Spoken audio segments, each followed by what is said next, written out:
বকতো, এই তোর কয় লাখ টাকা লাগবে, তুই এরকম কেন? হ্যাঁ, ও আইসা বলতেছে কিরে তুই কি এরকম কারোর সাথে কিছু করছিস?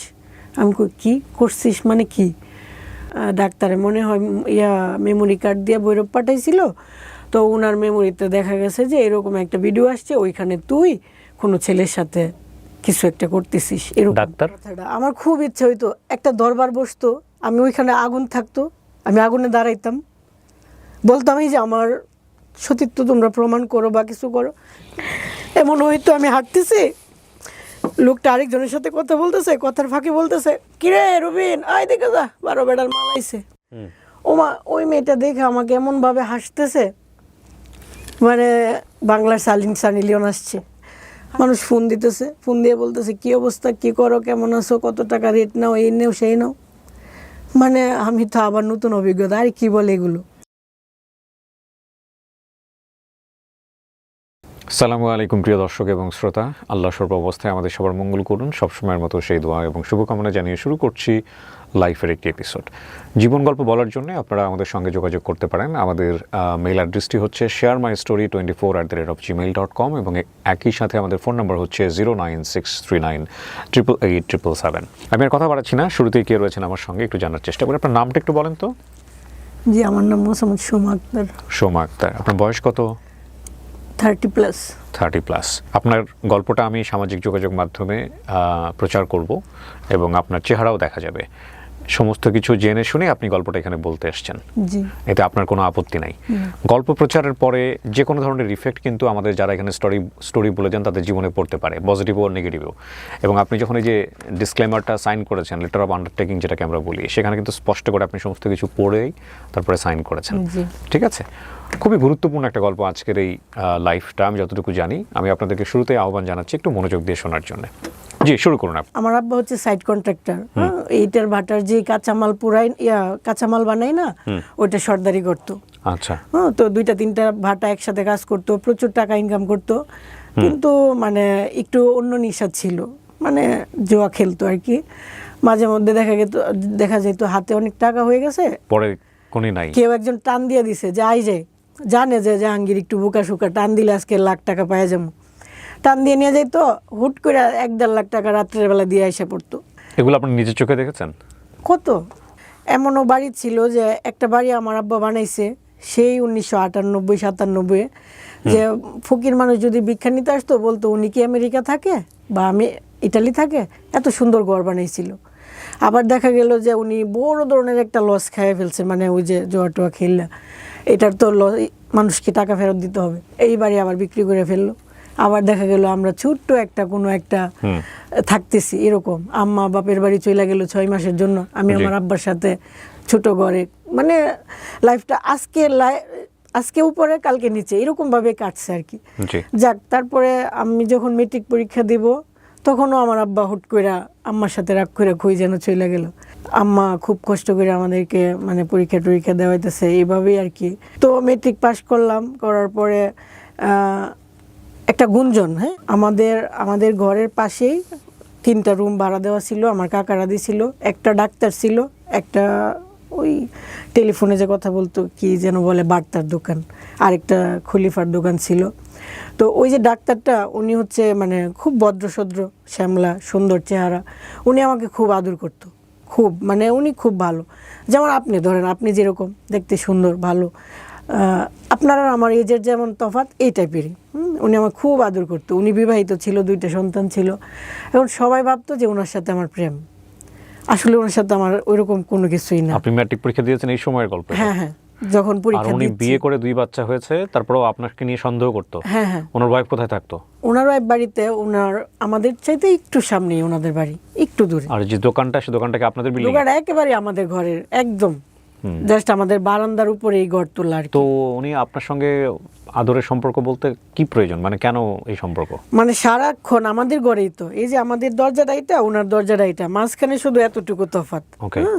তো যখন দেখতেছে আমি খুব ব্রিলিয়ান্ট ছাত্রী, খুব ভালো, সবাই মানে একটু করে, উনি বলতো তুই ডাক্তারি শিখ আমার কাছ থেকে, নাপা খায়, জ্বর আসলে এটা খাওয়াইবে ওইটা খাওয়াই, এরকম ভাবে। ডাক্তারের দোকান বলতে ওনার নিজের ডিসপেন্সারি বা এরকম কোনো কিছু? হাতুড়ি ডাক্তার আছে না, গ্রাম্য doctor, okay fine, got it, এটা আর কি। তো মানুষ এটা কিছুটা সন্দেহ করতো, আমিও মানে উঠতি বয়সের। তখন আমার ভাইকে সবাই বলল যে ডাক্তার মানে তোমাদের বাড়ির সামনে এখানে দোকান রাখা তো ঠিক না, দিয়ে দো, বাদ দিয়ে দো। তখন আমার কাকারারে বইলে আব্বা দোকানগুলো ছাড়তে বইলা দিছে, ডাক্তারকে সরাই দিছে, ওই বাকিগুলো দোকানও ছাইরা দিছে যাতে কোনো সমস্যা না হয়। উনি চলে গেল, আমি এখান দিয়ে মেট্রিক পাস ইন্টারমিডিয়েট পরীক্ষা দিয়ে দিছি, রেজাল্ট চলে আসছে। পরবর্তীতে ভার্সিটিতে আমার খুব ইচ্ছে ছিল যে জাহাঙ্গীরনগরে পরীক্ষা দেবো, যেহেতু আমার আব্বার নাম জাহাঙ্গীর, খুব ইচ্ছে ছিল। আর সবাই বলতো আমি খুব মেধাবী, আমি চান্স পাবো, এটা আমার ফ্রেন্ডরা বলতো। তো ওই সময় একটা ঘটনা, হুট করে আমি ভৈরব বাজার থেকে আসলাম। আসার পরে আমার এক ফ্রেন্ড বলতে পাশাপাশি একই বাড়ি, ওই বাড়ি এই বাড়ি, আমরা এক ক্লাসে পড়ি, ছোটোবেলার যে সাথী থাকে ওই রকম আর কি। ও আয়সা বলতেছে, কিরে তুই কি এরকম কারোর সাথে কিছু করছিস? আমি কই কি করছিস মানে কি? এরকম এরকম ডাক্তারের হাতে, ডাক্তারের মনে হয় মেমোরি কার্ড দিয়ে ভৈরব পাঠাইছিল, তো ওনার মেমোরিতে দেখা গেছে যে এরকম একটা ভিডিও আসছে, ওইখানে তুই কোনো ছেলের সাথে কিছু একটা করতেছিস এরকম। ডাক্তার ওই ডাক্তার। ওকে। প্রথম কথা হচ্ছে তার সাথে আমার একটা প্রেমের গুঞ্জন ছিল, আবার উনার এখানে এই মেমোরি ব্যাপারটা কিন্তু খুব ক্লোজ। তারপর আমি অবাক যে কিরে, আসলেই তখন আমার ওইরকম কিছুই না। আমি যখন জানি আমার কিছু না, তখন তো আমি অবাক হব। আমি অবাক হলাম, হওয়ার পরে আমি কি তাড়াতাড়ি গেলাম ওই ডাক্তারের কাছে। আমি আপনার কাছে বলে কি আছে দেখান তো। হ্যাঁ, উনি খুব খুশি মনে দেখাইতেছে যে দেখা যাচ্ছে যে আমার মতো চেহারা, সেম আমার মতো চেহারা, কিন্তু আমি হাসলে সুন্দর লাগে না। কত বছর আগের গল্প এটা? এটা 2011। 13 বছর, 14 বছর আগের গল্প। জি জি। তো 14 বছর আগের ইন্টারনেট বা মেমোরি কার্ড সিস্টেমের জায়গাটা কেমন ছিল এটা কিন্তু আপনাদের একটু রিয়েলাইজ করতে হবে। এখন যেরকম কোনো একটা কিছু ভাইরাল হলে এটার যেরকম ফ্যাক্ট চেকিং একটা ব্যবস্থা থাকে, 11, 12, 13, 14 বছর আগে কিন্তু ওরকম ফ্যাক্ট চেকিং কোনো ব্যবস্থা ছিল না। ঠিক আছে, এটা একটু মাথায় রাখতে হবে। জি। তারপর ওনাকে জিজ্ঞেস করলাম, উনি ভাই করে দিল, এই যে দেখ, হ্যাঁ আমি দেখতেছি চেহারা আমার মতো, কিন্তু আমি হাসলে সুন্দর লাগে না। ওইখানে মেয়েটা হাসতেছে, খুব সুন্দর লাগতেছে। এমনকি ওর কানে একটা রিং টাইপের পরানো ছিল, আর গলায় একটা নেকলেস টাইপের, চেন টাইপের আর কি। কিন্তু আমার লাইফে কখনো, এখন আমি মাঝে মধ্যে একটা সুন্দর দুল পরি, লিপস্টিক দিই, তখন একেবারেই না। আমি তো অবাক যে এরকম জুয়েলারি তো আমি কখনো পরি নাই। হ্যাঁ, এটা তো আমি তো বুঝতেছি, আমি অবাক হয়ে গেলাম। মানে ওইখানে এমন কোনো সিনও না যে শুয়ে গেছে বা এরকম কিছু না, জাস্ট মনে হচ্ছে মেয়েটা এই যে আমার সামনে ক্যামেরাটা দাঁড় করানো, আমি ক্যামেরায় দাঁড়ানো, আমার শরীরে কোনো কাপড় নেই, আমি এরকমভাবে আমার শরীরের উপরে হাত দিচ্ছি। ওকে। পেছন থেকে একটা ছেলে এসে জাস্ট আমাকে এভাবে ধরছে। ওই ছেলেটা কি ডাক্তার? না, ওই ছেলের কোনো মুখ নাই, কিছু নাই, জাস্ট মনে হচ্ছে একটা ছেলে পেছন থেকে আসতেছে। হ্যাঁ, তো 1 মিনিট 18 সেকেন্ড, এরপরে আর কিছু নাই, এতটুকুই। কিন্তু আমি তো জানতেছি এরকম তো কখনোই কিছু না, মনে হচ্ছে একটা বাথরুম টাইপের ছোট্ট একটা রুম, এরকম কিছু একটা। তো ওই দিন মানে এত কাঁদছি যে বলার বাইরে, যে কি হয়েছে, এটা কি, আসলেই তো আমি এমন কিছু করি নাই। ধরেন আমি আপনার সাথে কিছু করলাম, আমি তো জানবো যে ওই রুমটা কেমন ছিল, বা ওই দিন রাত বা দিন কি ছিল। আসলে তো এমন কিছুই হয় নাই, এটা কিভাবে সম্ভব? কিন্তু আমি দেখতেছি চেহারাটা আসলেই আমার মতো। হ্যাঁ, তারপরে আমি আসলাম, আইসা কান্নাকাটি করতেছি। আমার যে বেস্ট ফ্রেন্ড, হ্যাঁ, উনি আবার ওনার বাড়ির সামনে দিয়ে আসতেছি কান্না করে, উনি পেছন আসছে, কি হয়েছে তুই এমনি কান্দাছিস কেন? আমি আন্টি এমন হয়েছে। আমি তো আসলে এরকম, তুমি তো জানো, তুমি সব জানো, এরকম তো কখনোই না। আম্মা আসছে, আম্মারে বললাম, মানে আমি কান্নার জন্য বলতে পারতেছি না। পরে আমার আম্মা কি করছে, আমার আম্মা বুঝে নাই তৎক্ষণাৎ কি করবে, আমার আব্বারে বলছে। বলার পরে আমার আব্বা তো দা বুটি নিয়ে গেছে ডাক্তারের মায়েরা ফেলবো। তখন পুরো এলাকা হাসতেছিল কেন? ডাক্তার হাসতেছিল বলতে উনি বুঝাইতেছে, এই যে দেখ, এখন তো তুই হয়ে গেছিস।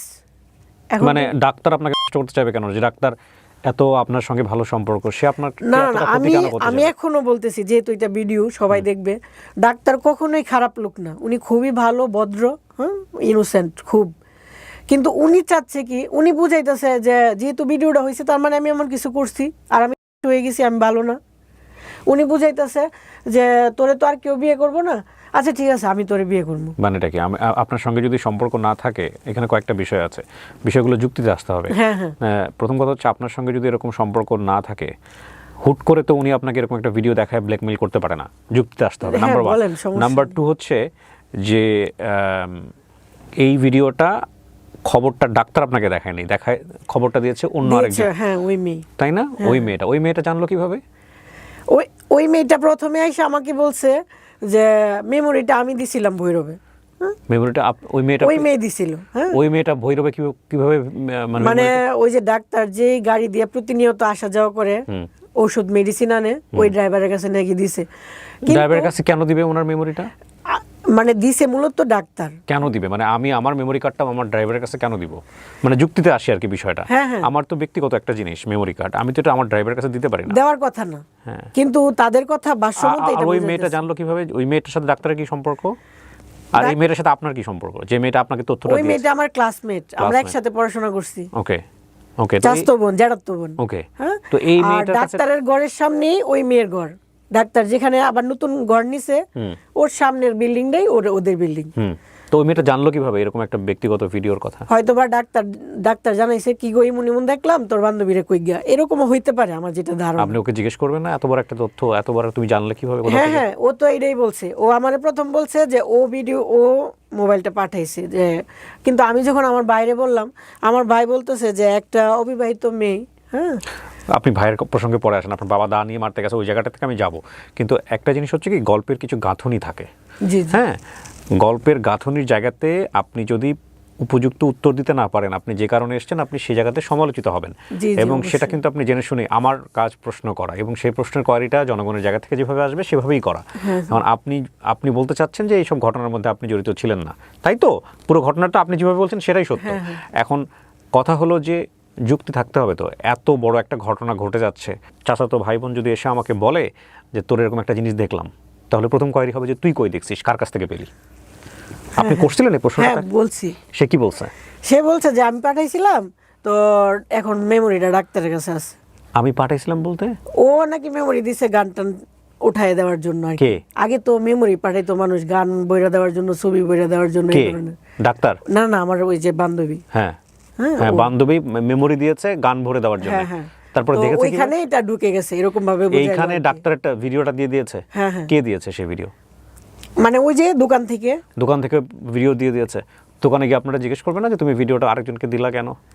এটা মানে একদম মানে অযৌক্তিক বিষয় হয়ে যায় না? যাই হোক, আপনাকে বলছে, তারপরে আপনি ডাক্তারের কাছে দৌড়ে গেলেন। হ্যাঁ, যেহেতু মেমোরিটা ডাক্তারের কাছে আছে, সে বলছে মেমোরিটা ডাক্তারের কাছে, তাই ডাক্তার। আমি বুঝতেছি না আপনার, সরি, আমাকে প্রশ্নটা করতেই হচ্ছে সুমা। মেমোরি কার্ডটা কার? মেমোরি কার্ডটা মূলত ডাক্তারের। মেমোরি কার্ডটা ডাক্তারের। আপনার কাজিন জানলো কিভাবে যে এই ভিডিওটা এখানে আছে? সে বলতেছে ডাক্তার ওরে ডাইকে না দেখাইছে যে দেখ এরকম। ডাক্তার তাকে ডেকে এসে দেখাইছে এই ভিডিওটা? জি, পরেও আমার কাছে আসছে। আচ্ছা, তো ডাক্তার যদি এই ভিডিওটা তাকে দেখায়, ডাক্তার কেন দেখাইছে? ডাক্তার দেখাইছে যে আমি কলঙ্কিত হব, সবাই জানবে। তো আপনি প্রথমে বললেন যে ডাক্তার তো আপনার সাথে খুবই ভালো সম্পর্ক, ডাক্তার আপনাকে আদর যত্ন করে, স্নেহের চোখে দেখে, তো চোখটা তো এরকম না, তাহলে এখন কেন এরকম করতেছে? এখন এরকম করতেছে মানে আমি তো ডাক্তারকে দুষতেছি না, যে উনি যেহেতু ভালো আমি ওনাকে খারাপ কেন বলবো? হ্যাঁ, এটা তো ভালো কাজ। কিন্তু উনি এমনও হয়েছে যে উনি আমাকে মেট্রিক পরীক্ষার আগে বা পরে, হ্যাঁ, উনি আমাকে ওনার বোনের কাছে পাঠাইছিল। হ্যাঁ, ওনার বোন আসছিল আমাকে বিয়ের প্রস্তাব দেওয়ার জন্য। তো আপনাকে তো আপনি বলেন না কেন শুরুতে? বিয়ে পর্যন্ত চলে গেছে উনি, বিবাহিত মানুষ আপনাকে বিয়ে করতে চাচ্ছে, তাহলে লোকজন আশেপাশে মানে আমার আব্বা গরিব, আমরা গরিব। হ্যাঁ, উনি দুইটা বউ পালতে চাইতেছে, ওনার বউ টাউন থেকে আসছে, ওনাকে তেমন একটা মূল্যায়ন করতেছে না, উনি এটা বুঝায়া উনি আমাকে বিয়ের প্রস্তাব দিছিল।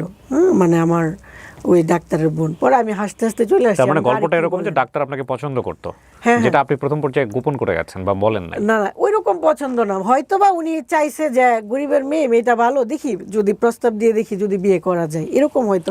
ঠিক আছে, হ্যাঁ, গল্পের গাঁথনিটা এরকম, যেটা আমাকে অনেক করে বের করতে হয়েছে। ওকে, ফাইন। তারপরে কি হলো? আপনার বাবা এটা জানার পরে দা নিয়ে গেছে? হ্যাঁ, পরে সবাই মিললে মানে ডাক্তারকে বাঁচাইছে যাতে কোনো কিছু না হয়, কিন্তু বেশিরভাগ মানুষ আমাদের বিপক্ষে। হ্যাঁ, দেখা গেছে যে এলাকার মানুষই ওই ভিডিওটা ওপেন করে লোককে দেখাইতেছে, এই যে দেখো জাহাঙ্গীরের মেয়ে কি করছে। এখন আমার কথা হচ্ছে, আমি তো তাদের এলাকার মেয়ে, আমি একটা কিছু খারাপ করলেও তো তারা এইভাবে দেখাইতে পারে না, কিন্তু তারাই মানে আমাকে উল্টা আরো খারাপ বানাইতেছে বা আমার বিপক্ষে যাচ্ছে, এরকম আর কি। তারপর এটা নিয়ে মানে আমার পক্ষে যে একটা দরবার বসবে, এলাকায় একটা সালিশ বসার কথা না, ওইরকম কেউ তেমন আগাইতেছে না। যাও একজন আসছে, একজন জ্যাঠা এসে আমার জিজ্ঞাসা, ভালো করে কর, সত্যি করে কর, তুই কিছু করছিস কিনা। মানে আমি তখন এরকম ডিপ্রেশনে পড়ে গেছি, আমার আর মানে নিজের এক্সপ্লেন করতে ইচ্ছা হইতেছে না। আমি বলতেছি যারা আমি এরকম কিছু করি নাই, আমার আর প্রশ্ন করেন না। একবারই বলছি আমি না তো না, বারবার জিজ্ঞেস করলে আমার এক কথা আর কোনো কিছু বেরোবে না। পরে উনি চলে গেল, উনি আমার আম্মারে বললো কি এখন একটাই কথা, যে তোমার মেয়ে তো বলতেছে এরকম কিছু করে নাই, আর ডাক্তারও আমরা কি কইতে পারি, এখন এক কাজ করা যায়, যদি দরবার করতে চাও তাহলে ডাক্তারের কাছে বিয়ে দিয়ে দিতে হইব। এখন তুমি কি বিয়ে দিতে চাও? তোমার আম্মা কইল না, আমার মেয়ে আমি কোনোদিনই ওনার কাছে বিয়ে দিব না। তাইলে আর দরবার করো না, তাইলে চুপ থাকো। এরকমভাবে গ্রামের মানুষ, সরল সোজা মানুষ বুঝে নিত, এইভাবে ব্যাপারটা ধামাচাপা দিয়ে দিল। আর অন্যান্য মানুষ সবাই ভাববা নিল যেহেতু ডাক্তারের সাথে আমার প্রেমের গুঞ্জন, অতএব ওনার সাথে আমি কিছু একটা করছি আর এটা লিক হয়ে গেছে। ব্যাপারটা গ্রামের মানুষেরও দোষ নাই, তারা সহজভাবে ইজিলি এটা মাইনা নিছে। তো আমার কাছে কেউ কখনো আসে নাই যে আসলে তুমি এটা করছো, আর আমি কাউকে বলবো যে আসলে আমি এমন করি নাই। সবাই দেখতাম যে আমাকে মানে ঘৃণা করতে লাগলো। আপনি তখন ইন্টারমিডিয়েট পাস করে ফেলছি। কিসে পড়েন তখন আপনি? ইন্টারমিডিয়েট পাশের পরে ওই যে গ্যাপ থাকে না, পরীক্ষা দিয়ে গ্যাপ, মানে রেজাল্ট বের হয়নি। তখন আমি আর পরীক্ষাটা দেই নাই, ভার্সিটি পরীক্ষা দেই নাই, রাগ করে যে আমি আর পড়াশোনা করে কি হবে, বা এমন একটা ভেতরে আসছে আর কি যে আমার লাইফটাই তো শেষ, আর পড়াশোনা করি নাই। পরে সবাই যখন এমনি এমনি বলবে বা আমার মন খারাপ হবে, তখন সবাই বললো যে আচ্ছা তো কয়েকদিন নানি বাড়িতে থাকো।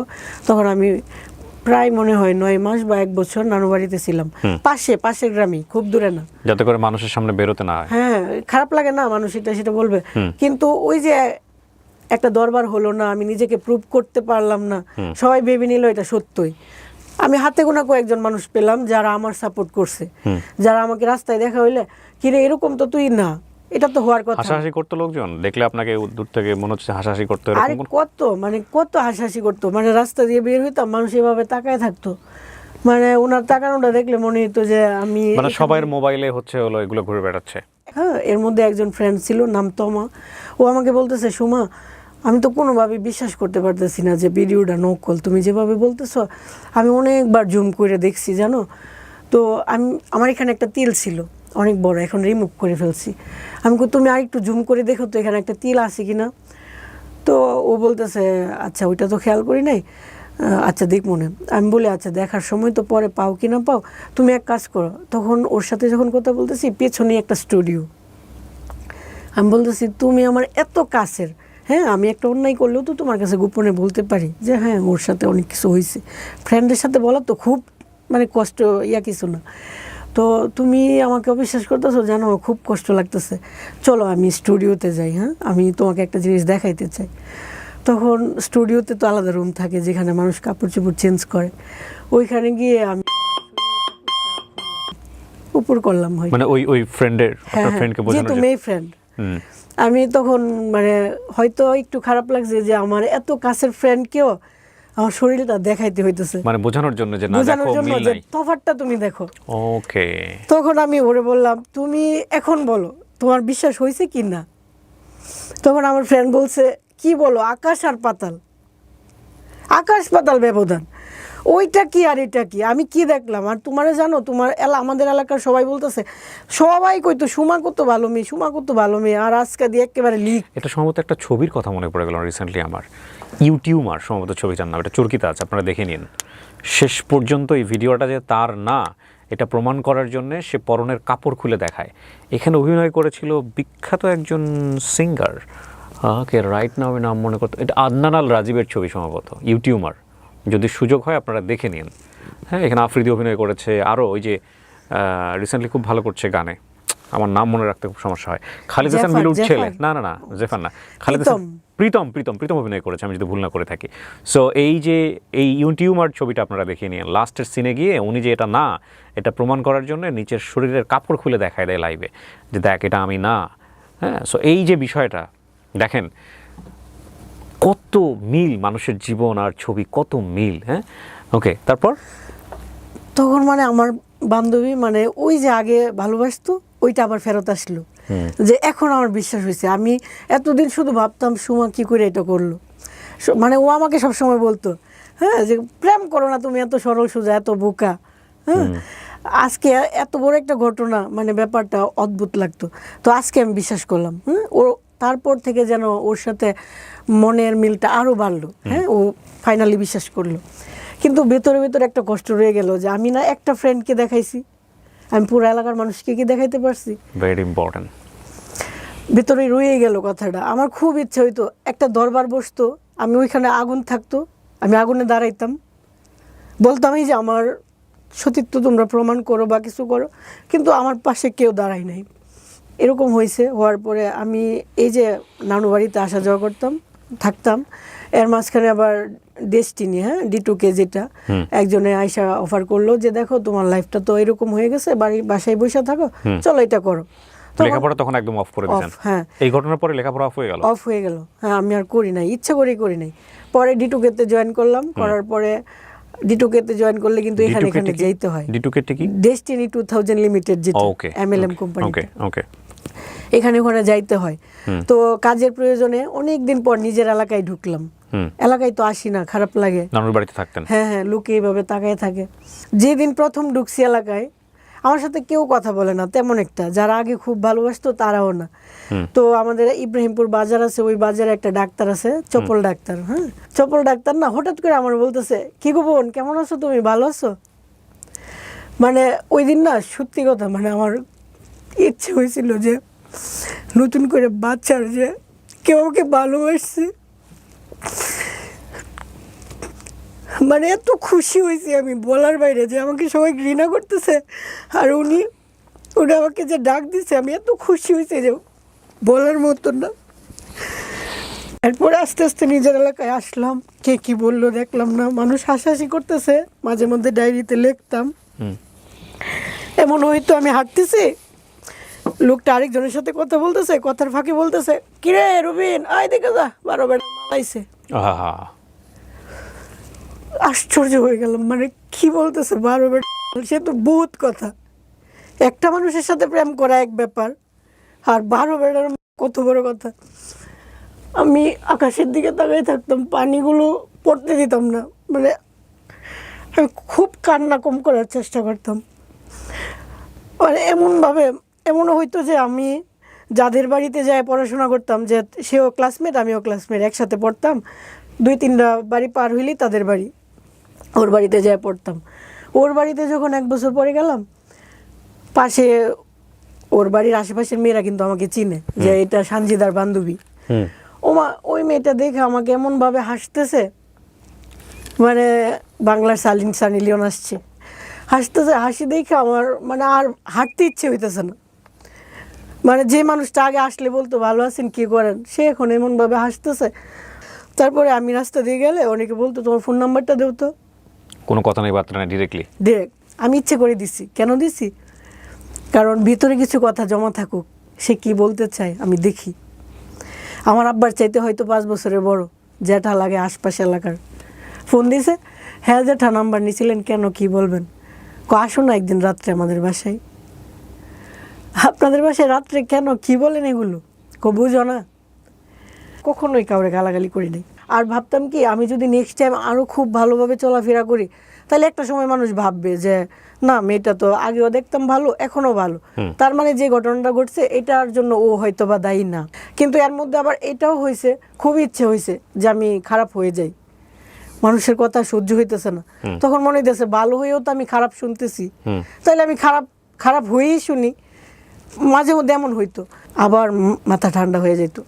তখন আমার ছোটো মামি আমাকে একটা ব্রাক স্কুলে টিচারে নিয়ে দিল আর কি। 4 মাস না 5 মাস করার পরেই আমার বিয়ে ঠিক হইলো।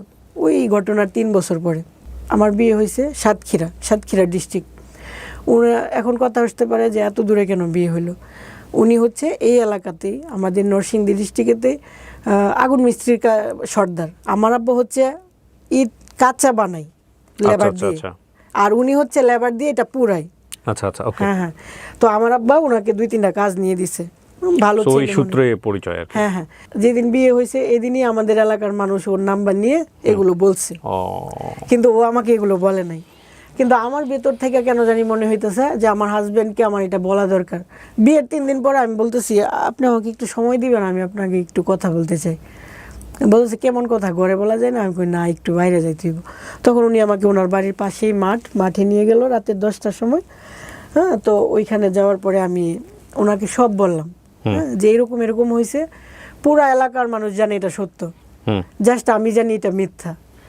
তো আপনি কি মনে করেন আমি জানি না, তো এরকম এরকম হয়েছে, আপনার যদি মনে হয় যে তোমাকে নিয়ে সংসার করা যায় না, আমি কোনো কাবিনের টাকা টুকা কিছুই নেব না, কিছুই না, আমি চলে যেতে বাধ্য। কিন্তু আমি কারো উপরে বোঝা হয়ে গেলাম, সে আমাকে রাখতে চাচ্ছে না, ওরকম ভাবে থাকবো না। হ্যাঁ, তখন উনি বললো আচ্ছা আচ্ছা ঠিক আছে, শুনছি, এগুলো কিন্তু বিয়ের দিনই আমার কানে আসছে, সবই বলছে, এমনও বলছে যে তোমাকে যদি বিদায় করে দেই তাহলে বাড়িতে গরু জবাই করে খাওয়াইবো।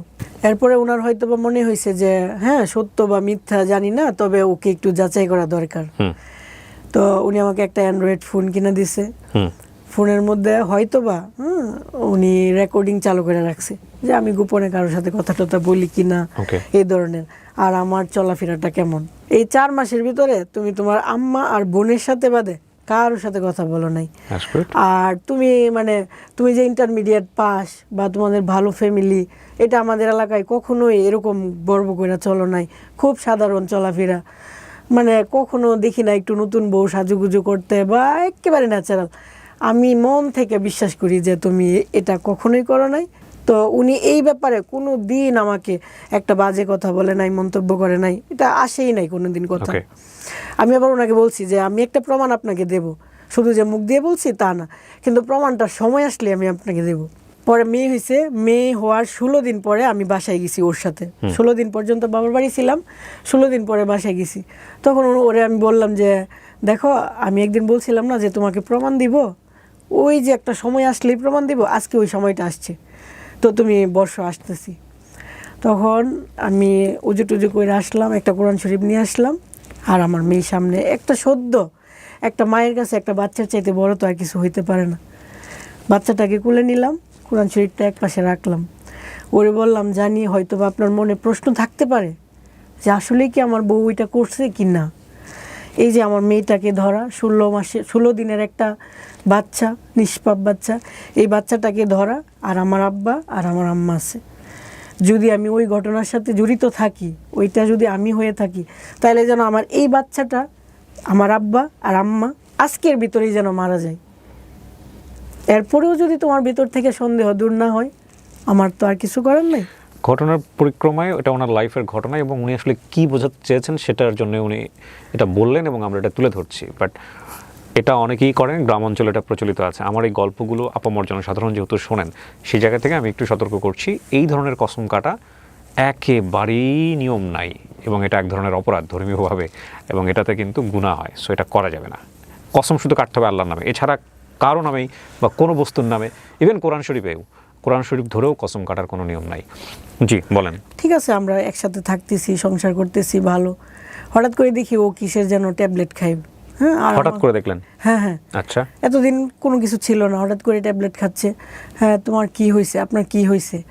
তখন উনি বলতেছে যে আমার কিছু একটা হয়েছে, বড় একটা কিছু হয়েছে। আমি ভাবতাম এটা ইয়ার্কি মারতেছে।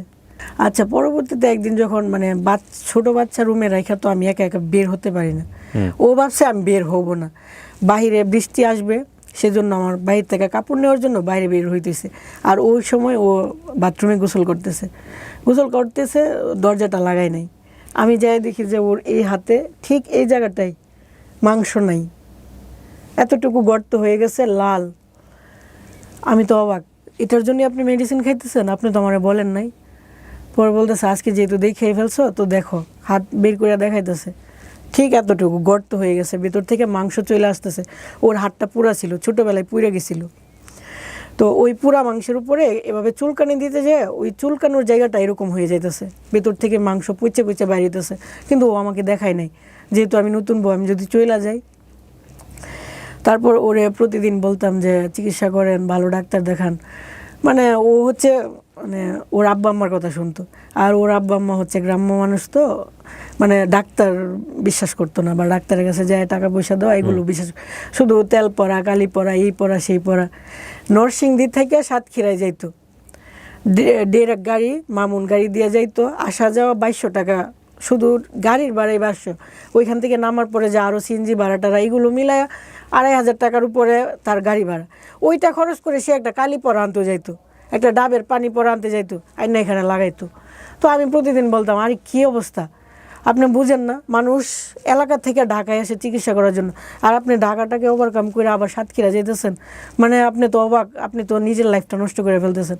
কিন্তু ও একবার বুঝে আবার বুঝে না, মানে ওর আম্মা যা বলে আব্বা যা বলে তাই। তো এই করতে করতে এই যে এতটুকু থেকে ঘাটা আস্তে আস্তে আস্তে আস্তে এত বড় হয়ে যাচ্ছে, হাত পৌঁছে যেতেছে, ঘুম থেকে উঠেই দেখি 1 ইঞ্চি বেড়ে যেতেছে চারপাশ দিয়ে, পরের দিন আরো 1 ইঞ্চি এরকম। কিন্তু ওরে কোনোভাবে বুঝাইতে পারি না, যাক অনেক কিছু বুঝে ডাক্তারের কাছে নিলাম।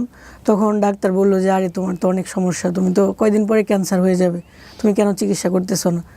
বুঝাই টুজাই দিল যে তোমার হাঁটুর থেকে মাংস না এখানে লাগাই দিব, তুমি ঢাকা সমরিতাতে আসো, এরকম এরকম বলার পরেও আবার ওই মার কথা, আবার ওই বনাতি চিকিৎসা, এটা সেটা করতে করতে একটা পর্যায়ে ওর হাত পুরাটা এখান থেকে নিয়ে এতটুকু পুরা হাত মনে হচ্ছে যে ভিতরে পোকা হয়ে যাচ্ছে, এরকম একটা অবস্থা। যখন একেবারে ও ক্যান্সারের পর্যায়ে চলে আসছে, এমন জ্বর আসছে যে ডাক্তার আনার পরে ডাক্তার বলতেছে আরে কি বলেন, এই রুগী আমরা ধরবো, তাড়াতাড়ি ঢাকা নিয়ে যান। পরে অ্যাম্বুলেন্স নিয়ে ভোরবেলা ঢাকা গেলাম মহাখালী ক্যান্সার হাসপাতালে। পরে ডাক্তার দেখে বলতেছে আর এটা তো অলরেডি ক্যান্সার হয়ে গেছে, আমরা টেস্ট না করেও বলতে পারি। এরকম একটা রুগী নিয়ে আসছো কেন, তুমি তো শিক্ষিত মনে হচ্ছে, তোমাকে দেখে চালাক মনে হচ্ছে। তো আমি বললাম যে এরকম এরকম, আমার কথা আসলে কোনো কিছু শুনে না। যাক পরে ওনারা ট্রিটমেন্ট করলো, মানে ভর্তির জন্য ওনারা অনেক করলো যে এরকম একটা রুগী ওয়েট করানো যাবে না, তোমাকে যেভাবে হোক আমি একটা সিটের ব্যবস্থা করে দিচ্ছি। ওই ডাক্তারের বাড়ি আবার নরসিংদী ডিস্ট্রিক্ট, সেজন্য উনি আমার প্রতি আরেকটু হয়তো বা সদয় হয়েছে। তো খুব তাড়াতাড়ি সিট পেয়ে গেছি। সিট পাওয়ার পরেও 2 দিন পরে উনি আবার বাড়ির থেকে ফোন দিছে, বাবা ডাক্তার দেখাইস না, ডাক্তার দেখাইলে কিন্তু মানুষ বাঁচে না। আবার উনি আমার বলতেছে অ্যাম্বুলেন্স ভাড়া করো, আমি বাড়ি চলে যাবো। পুরা হাতের মাংসগুলো কেটে ফেলে এখান থেকে চামড়াই না এখানে লাগাইছে, শুধু হাড্ডিটা ছিল। তারপরে বললো তাড়াতাড়ি মাছ মাংস খাওয়ানোর জন্য, অনেক খাওয়ানোর পরে এখানে সুন্দর হয়ে গেছে হাড়টা। তখন ও এত খুশি, আমাকে বলতেছে ধন্যবাদ দিতেছে যে তোমার কথাটা যদি আগে শুনতাম তাহলে এরকম হইতো, কষ্ট পেতাম না। হ্যাঁ। পরে 15 দিন পরে এখান থেকে আবার ফুসকা, এই যে ফুসকা পড়ে না, তেল তেল পড়লে যেরকম এরকম হয়ে যায়। ডাক্তারকে ফোন দিলাম, ডাক্তার বলতেছে হ্যাঁ আমরা যা মাইন্ড করছি তাই হয়েছে, আচ্ছা তুমি আবার নিয়ে আসো। আবার আসলাম, আবার চেকিং, আবার টেস্ট, এই করতে করতে আবার অপারেশন। এভাবে 6 বার অপারেশন হয়েছে, 5 বার হয়েছে। 6 বারের মাথাতে ওনারা দেখলো যে আর সম্ভব না, লাস্ট ওনার হাতটা কেটে ফেলতে হবে। পরে একবারে গুঁড়ার থেকে হাত জয়েন্ট থেকে খুলে ফেলছে 6 বারের অপারেশনের মাথায়। এর ভিতরে শুধু হাসপাতালে আসা যাওয়া, হ্যাঁ হাত কাটা হাজবেন্ড নিয়ে চলতেছি ফিরতেছি, ওর সাথে আমি যতটুকু ভালো আচরণ। ও আমাকে একবারই বলছিল আমি হাতটা তখনই কাটবো যদি তুমি আমাকে ওয়াদা করো যে তুমি আমাকে ছেড়ে যাবা না। তো আমি বলছি না, আমি কখনোই যাব না। তো আমি ওর সাথে ভালোভাবে থাকতেছি ফিরতেছি। আবার দেখলাম যে 9 মাস পরে আবার ওই যে ফুসকা পড়তেছে এখানে, সেলাই জায়গার ভিতরে ফুসকা। আবার ডাক্তারকে ফোন দিলাম, বলতেছে আসো তাড়াতাড়ি। আবার আসলাম, ওনারা দেখলো যে খুবই অবস্থা খারাপ। হ্যাঁ, এখানে যে একটা হাড্ডি, এই হাড্ডিটা লাস্ট বলছে যে এই হাড্ডিটা কেটে ফেলি, 7 বারের মাথায় এই হাড্ডি কেটে ফেললো। ওইটা ছিল ওর সব থেকে বড় অপারেশন। মানে হাড্ডিটা যখন কেটে ফেলছে মনে হয় এত ব্যথা পাইছে বা এত কষ্ট পাইছে সহ্য করার মতো। ও ওটি করানোর পরে একটা রুমে নেওয়া হয়, পোস্ট অপারেটিভ সম্ভবত রুমটা। ওইখানে ও অজ্ঞান অবস্থায় আমার নাম ধরে ডাকতেছে। আমার নাম হচ্ছে ডাকনাম আখিমণি, ও সারাক্ষণ আখিমণি বলে ডাকতো। ঘুমের মধ্যে বলতেছে আখিমণি আখিমণি এভাবে ডাকতেছে। তো আমি তো অনেক বছর যাবৎ হাসপাতালে আসি, সব নার্সরা আমাকে দেখে চিনে। তো নার্স বলতেছে দেখছেন, এটাই পাওয়া আপনার জীবনে যে আপনার হাজবেন্ড আপনাকে এইভাবে ডাকতেছে। হ্যাঁ। যাওয়ার পরে বললাম কি হয়েছে, বলতেছে জানো আমার খুব ব্যথা করতেছে, আমি আর সহ্য করতে পারতেছি না। মানে নিজেকে এত অসহায় মনে হইতো। অপারেশনের সময় শুধু আমি একা, কেউ নাই। অথচ অন্যান্য রোগীরা যাদের বয়স 60-70, ওদের জন্য 10টা-5টা মানুষ দাঁড়ানো আছে। আর ওর বয়স 30 বয়সের একটা হ্যান্ডসাম যুবক ছেলে, খুবই সুন্দর চেহারা, ওর জন্য পাশে কেউ নাই, আমি একা। মানে খুব অসহায় মনে হইতো, যে মানে বলার মতো না। এই করতে করতে এভাবে গেল। এটা কাটার পরে তো আর কিছু কাটার নেই। পরবর্তীতে আস্তে আস্তে এই যে শরীরের অংশটা বাম পাশ, এই বাম পাশ এতটুকু অবধি, হাঁটু অবধি পচতে শুরু করলো। ওর ভিতরে যে হাড়গুলো হাড়গুলো দেখা যাচ্ছে। বাচ্চার বয়স কত তখন? আমার মেয়ের বয়স তখন 5 বছর। বাড়িতে নিয়ে গেলাম, ওইখানে মানে শাশুড়ি মানে প্রচুর গালাগালি, মানে ওনারা ভাবতেছে আমি হয়তো সম্পত্তির জন্য বসে রয়েছি, নাইলে আমি কেন বসলাম, অন্যান্য বউরা তো চলে যায়। কিন্তু আমার হাজবেন্ড তো একবারই বলছে যে আমাকে যতক্ষণ না তুমি সাদা কাফনে না দেখবা ততক্ষণ যাইবা না, আর আমিও যাব না, আমি ওইরকম না। তো ছিলাম ততদিন। ওই এলাকার মানুষ আমাকে খুব ভালোবাসতো। মে মাসের 11 তারিখ 2020 সাল, উনি সকাল 10টার সময় উনি শেষ নিঃশ্বাস ত্যাগ করে আর কি। বিয়ের কত বছরের মাথায়? 16 দিন কম ছিল, 6 বছর। মানে মে মাসের 26 তারিখ আমাদের বিবাহ বার্ষিকী, মে মাসের 11 তারিখে উনি মারা তার মানে গেছে। তো আপনার বাচ্চা বুঝতো বাবা এরকম চলে যাচ্ছে বা এরকম? ছোট মানুষ এত বেশি বুঝে বুঝতো না। না। তখন সবাই বলতেছে তোমার আব্বার অসুখ, হ্যাঁ হয়তো বুঝতেছে অসুখ, কিন্তু মেয়ের বয়স কত এখন? এখন বড় হওয়ার পরে কিন্তু ওরে এগুলো কিছুই মনে নাই। বয়স কত এখন? 10 বছর। 10 বছর, জি। তারপরে তো উনি চলে যাওয়ার পরে 3 দিন কোনো রকম ওইখানে কাটাইলাম, তারপরে 4 দিনের মাথায় আমি চলে আসলাম বাচ্চাকে নিয়ে। হ্যাঁ, বাচ্চাকে নিয়ে চলে আসলাম। ও যখন অসুস্থ ছিল তখনই মনে হইতো যে ক্যান্সার রোগীদের তো আসলে বাচ্চার কোনো ইয়ে নাই, আমাকে তো একটা কিছু করতে হবে, কি করব। তো আমি যখন আগে মেহেদি টেহেদি দিতাম মানুষের হাতে, সবাই বলতো তুমি পার্লারে কাজ করো, খুব সুন্দর মেহেদি দিতে পারো, পার্লারে কাজ করলে হয়তো ভালো করতে পারবো। সেলাই কাজও খুব ভালো পারি, সুন্দর সুন্দর জামা বানাই। তখন ভাবলাম যে সেলাই কাজের পাশাপাশি যদি আমি অল্প পার্লারের কাজটা শিখি, তাহলে হয়তো ঘরে বসে আমার কিছু একটা ইনকাম হবে। তখন ওরেরাই খাই, ওর কাছ থেকে অনুমতি নিয়ে প্রতিদিন বিকালে একটু যাইতাম পার্লারের কাজ শিখতেন। হ্যাঁ, ভৈরবে যেহেতু থাকতাম, ভৈরবে পার্লারে যাইতাম, এভাবে শিখছিলাম। তো ওরে যখন ওই যে ও চলে যাওয়ার পরে বাড়িতে চলে আসছি, আসার পরে তো আবার ফ্রি, হ্যাঁ কি করব, তখন আবার ওই পার্লারে গেলাম। যাওয়ার পরে বাকি যতটুকু শিখার ছিল এক মাসে অতটুকু শিখলাম। শিখার পরে মনে হলো যে একটা পার্লার দিই। মানে আমার কাজ 2-1 জনে দেখছে বাড়িতে, সবাই বলতেছে আরে তুমি ঘরে কাজ করার মতো না, তোমার কাজ তো অনেক সুন্দর, তাহলে বাইরে দেও। তখন চিন্তা করলাম আচ্ছা ঠিক আছে। তখন গ্রামও না শহরও না, এরকম একটা জায়গায় উঠি বাস স্ট্যান্ড, ওইখানে জায়গা চয়েস করে ওইখানে পার্লার দিলাম। কত টাকা ইনভেস্ট করলেন? বেশি না, 1,20,000 টাকা। ওকে। তো দেওয়ার পরে আমি কখনো ওইরকম পার্লারে কোনোদিন যাই নাই, বা পার্লারে মানুষদেরকে মানুষ খারাপভাবে বা ভালোভাবে এগুলো সম্পর্কে কোনো ধারণা নাই। যখন পার্লার দিলাম তখন আবার একটা নতুন অভিজ্ঞতা। মানুষ ফোন দিতেছে, ফোন দিয়ে বলতেছে কি অবস্থা, কি করো, কেমন আছো, কত টাকা রেট নাও, এই নেও সেই নাও। মানে আমি তো আবার নতুন অভিজ্ঞতা, আর কি বলে এগুলো। বা যখন দেখতো যে এরকম হইতেছে না, আমাকে কোনোভাবেই পড়াইতেছে না, লাস্ট মুহূর্তে গালি দিত, এই তোর কয় লাখ টাকা লাগবে, তুই এরকম কেন, হ্যাঁ, তো কোনোভাবেই তোরে নিতে পারি না, বা এরকম বলতো। ওহো, অবাক হয়ে গেলাম। মানে হাজবেন্ড মারা গেল, অসহায় অবস্থায় একটা কিছু করার জন্য দাঁড়াইছি, আবার ওইরকম বলি। মনে হলো যে না, পার্লার যেহেতু দিছি, আর আমার হাজবেন্ড বলছিল যে তুমি যে কোনো একটা করো মন থেকে, আমি দোয়া করে গেলাম, আমি যেহেতু তোমাকে কিছু দিয়ে যাইতে পারি নাই, আমি তোমাকে দোয়া দিয়ে গেলাম। তো ওইটা চিন্তা করে থাকলাম যে লোকে যা বলে বলুক, হ্যাঁ আমি করতে থাকি। পেটে ভাত না গেলে তো আসলে আপনি ভাত নিয়ে দাঁড়াবেন না মানুষটার পাশে, কিন্তু আপনি কথা বলতে আসলে কোনো সমস্যা নাই, কথা বলতে পারি, আমরা করতে থাকি এভাবে আস্তে আস্তে। মানে আমারও পার্লার, আমরা আসলে জাতি হিসেবে খুবই পরশ্রী কাতর। একজন মানুষের উন্নতি দেখলে আমাদের সহ্য হয় না, আমরা ভেতরে ভেতরে দুমড়ে মুচড়ে যাই, এক ধরনের অসহায়ত্বে ভুগি। হ্যাঁ, মানে সে উন্নতি করে ফেলতেছে, এটা আমাদেরকে প্রচণ্ড মনোকষ্ট দেয়। ঠিক আছে, আবার কারো অবনতি দেখলে উল্টা ফিলিংস হয় যে ঠিক আছে, একদম ভিতরে ভিতরে একদম অন্য রকমের একটা কি বলা যেতে পারে পার্শ্ববীয় আনন্দ হয়। সো এই যে দেখেন, আমাদের ফেসবুকের দিকে তাকাবেন, যে কমেন্টস করার জন্যে, মানে যে কোনো ভিডিওর নিচে কমেন্টস করার জন্যে, জ্ঞান দেবার জন্য, মানে এই দেশের খালি জ্ঞানী আর গুণীর জন্ম। মানে দেখলে মনে হয় যে ফেসবুকের ভিডিওর নিচে, যখন একটা ভিডিওর নিচে কমেন্টসগুলো দেখলে মনে হয় এই যে দেশে শুধু জ্ঞানী আর গুণী, কোনো সাধারণ মানুষ নাই। কিন্তু আনফর্চুনেটলি এদের প্রত্যেকেরই জীবন, ইনক্লুডিং মি, আমি সবাইকে বলছি, কাউকে মানে প্রত্যেকের জীবনেই দেখা গেল যে বিষয়ে জ্ঞান দিচ্ছে তার চাইতেও বড় বড় ফল্ট আছে, ফ্যাক্টটাকে রিয়েলাইজ করাটা জরুরি। দেখুন, যে মানুষটা রুটি রুজির সন্ধান করছে, ওই মানুষটা কোন পরিস্থিতিতে পড়ে এই কাজটা করছে সেটা যদি আপনি না জেনে তাকে যদি বিরূপ মন্তব্য করেন, বাজে কথা বলেন, সেটা অত্যন্ত দুঃখজনক, খুবই দুঃখজনক। শুধরে দেওয়ার প্রয়োজন আছে, শুধরে সমাজ দেবে, শুধরে আমরা সবাই দিব, কিন্তু শুধরানোর বিষয়টা যেন এমন না হয় যে বলে না যে পরিষ্কার করার জন্য এমন সাবান ব্যবহার করলেন যে দেখা গেল স্কিনে পচন ধরে গেছে, এটা এরকম হলে তো বিপদ। তো শুধরে দিব, কিন্তু এমন হবে না যে শুধরে দিতে গিয়ে আপনি সম্ভাবনাটাকেই মেরে ফেললেন, এটা করেন না। যেটা আমরা করি, বিশেষ করে আমাদের সমাজের নারীরা অনেক বেশি ভিকটিম হয় এই জায়গাগুলোতে, খুব বেশি ভিকটিম হয়। জি। পরবর্তীতে 4 বছর গেল, পার্লারের বয়স 4 বছর গেল।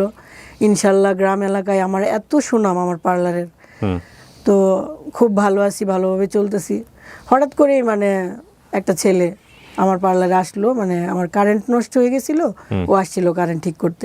চিন্তা আগে থেকে ওনাকে? হ্যাঁ, আগে থেকে বলতে কথা হয় নাই, বাট আমাদের দোকানের সামনের দোকানে একটা দোকানে উনি কর্মচারী, ডেকোরেশনের দোকানের। জি। তো ওই ডেকোরেশনের দোকানের বন্ধুর বোন আসছিল পার্লারে সাজতে, যেহেতু কারেন্ট নাই আমি ভালো করে সাজাতে পারবো না, তো ওনার বলছিলাম যে কারেন্ট ঠিক করে দেন। উনি দোকানের ওই ছেলেটাকে পাঠাইলো।